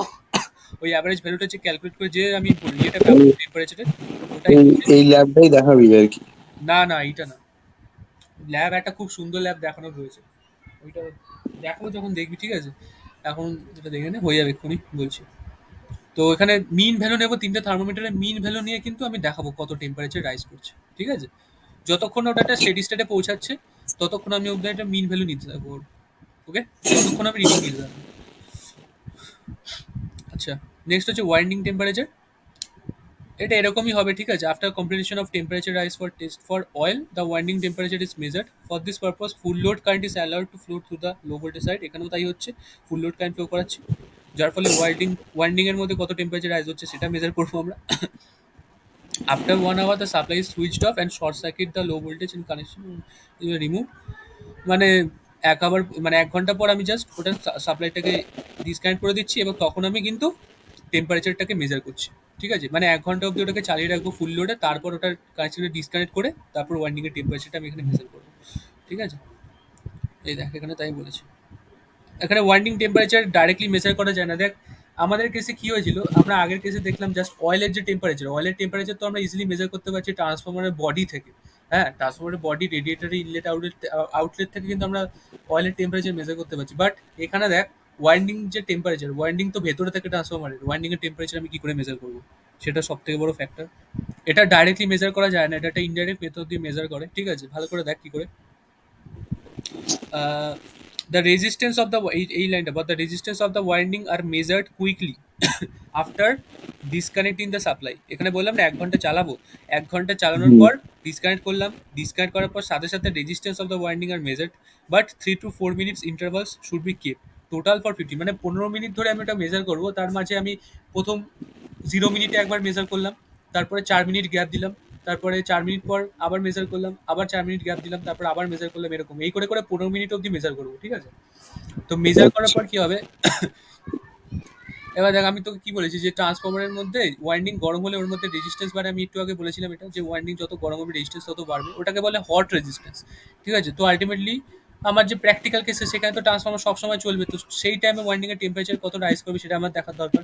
তো এখানে তাই জন্যই সাপ্লাই দিয়ে তারপর রিমুভ করিয়ে তারপর হট রেজিস্ট্যান্সটাকে এখানে মেজার করছি, ওই জন্যই সাপ্লাইটা 1 ঘন্টা ধরে এখানে দেওয়া হয়েছে, নইলে কিন্তু সাপ্লাই দেওয়ার কোনো মানে নেই, ওকে। তো দেখ এখানে কি করে বার করছে টেম্পারেচার কত রাইজ করবে। The winding temperature is equals to theta 2. Theta 2 is equals to R2 by R1 into 235 plus T1 minus 235। এখানে থিটা 2 হচ্ছে temperature of the winding, temperature rise মানে কত টেম্পারেচার রাইজ করছে সেটা, is equals two R2 by R1। R2 হচ্ছে কি, hot resistance, মানে resistance আমি সাপ্লাই দেওয়ার পর ডিসকানেক্ট করে যে রেজিস্ট্যান্স পাচ্ছি সেটা হচ্ছে হট রেজিস্ট্যান্স। এই যে 3-4 বার ইন্টারভ্যালে আমি মেজার করছি না, ঠিক আছে, এই মেজারটার মিন ভ্যালু নেবো হট রেজিস্ট্যান্সের আমি। এই মিন ভ্যালুটা নিয়ে, আচ্ছা, মানে এভারেজ। হ্যাঁ, মিন ভ্যালুটা নিয়ে আমি আর টু জায়গায় বসাবো, R1 এর জায়গায় কি বসাবো না, কোল্ড রেজিস্ট্যান্স মানে ওর একটা দেখ ভালো করে আমরা আমরা নর্মাল ওই কন্ডিশনে ট্রান্সফরমারটাকে মেজার করে ওর যে রেজিস্ট্যান্স পাই সেটা হচ্ছে ওর কোল্ড রেজিস্ট্যান্স। আর ট্রান্সফরমারটা যখন চলন্ত অবস্থায় ওর রেজিস্ট্যান্স, ওর ওয়াইন্ডিং গরম হয় তখন যে রেজিস্ট্যান্স পাই সেটা ওর হট রেজিস্ট্যান্স, ঠিক আছে? তো কোল্ড রেজিস্ট্যান্স নিচে থাকবে, হট রেজিস্ট্যান্স উপরে থাকবে। কোল্ড রেজিস্ট্যান্সের ভ্যালু আমি জানা থাকবে, বাট হট রেজিস্ট্যান্সের ভ্যালু আমি জানবো, তার জন্য আমি এটাকে মেজার করতে হবে, ঠিক আছে? তো হট রেজিস্ট্যান্স যখন আমি মেজার করবো, মেজার করার পর এই ভ্যালু দুটো বসাবো, এই ভ্যালু দুটো বসিয়ে 235 প্লাস T1 হচ্ছে টেম্পারেচার অফ কোল্ড রেজিস্ট্যান্স, মানে এই যে রেজিস্ট্যান্স, এই রেজিস্ট্যান্সের ভ্যালু একটা নির্দিষ্ট টেম্পারেচারে বলা থাকবে। ধর 15 ডিগ্রি সেলসিয়াস, এই রেজিস্ট্যান্স হচ্ছে 2 ওহম, ঠিক আছে? বাট 30 ডিগ্রি সেলসিয়াসে ওর রেজিস্ট্যান্স 2 ওহম থাকবে না, সেটা বেড়ে 3 ওহম হতে পারে, 4 ওহম হতে পারে, এটসেট্রা। যত হবে সেটা আমরা মেজার করবো এখান থেকে। তারপর এই ভ্যালুটা বসাবো, টেম্পারেচার T1, টেম্পারেচার বসাবো reference temperature, reference resistance minus 235। এই ভ্যালুটা বসিয়ে যে ভ্যালুটা আসবে সেটাই হচ্ছে আমার ওয়াইন্ডিং রেজিস্ট্যান্স টেম্পারেচার, মানে ওয়াইন্ডিং টেম্পারেচার অ্যাকচুয়ালি। তো বুঝতে পারলাম এইভাবে কিন্তু অয়েলের টেম্পারেচার আর ওয়াইন্ডিং এর টেম্পারেচার এখান থেকে বার করছে। ওকে, আচ্ছা আচ্ছা। ঠিক আছে। তো 1 ঘন্টা হয়ে গেল, আজকে 1 ঘন্টার ক্লাসটা ছিল। নেক্সট আমি কখন নেওয়া যায় বলতো ক্লাসটা, কোন টাইমে নিলে ভালো হয় প্র্যাকটিক্যালের? দেখ সন্ধ্যাবেলা বা দুপুর বেলার দিক করে। দুপুরবেলার দিক করে দেখছি, সন্ধ্যাবেলার দিকে কি বলতো ভালো লাগে না নিতে ওই টাইম। দুপুরবেলার দিক হ্যাঁ করে দেখছি, এটা খুব ভালো লাগে পড়তে। এই যে এই জায়গাটা, ব্যাক টু ব্যাক টেস্ট আর open delta test. Open delta যদি নাও হয়, ব্যাক টু ব্যাক টেস্টটা আমি করাবো, খুব ভালো একটা টেস্ট। ঠিক আছে, চ রাখছি। হ্যাঁ হ্যাঁ।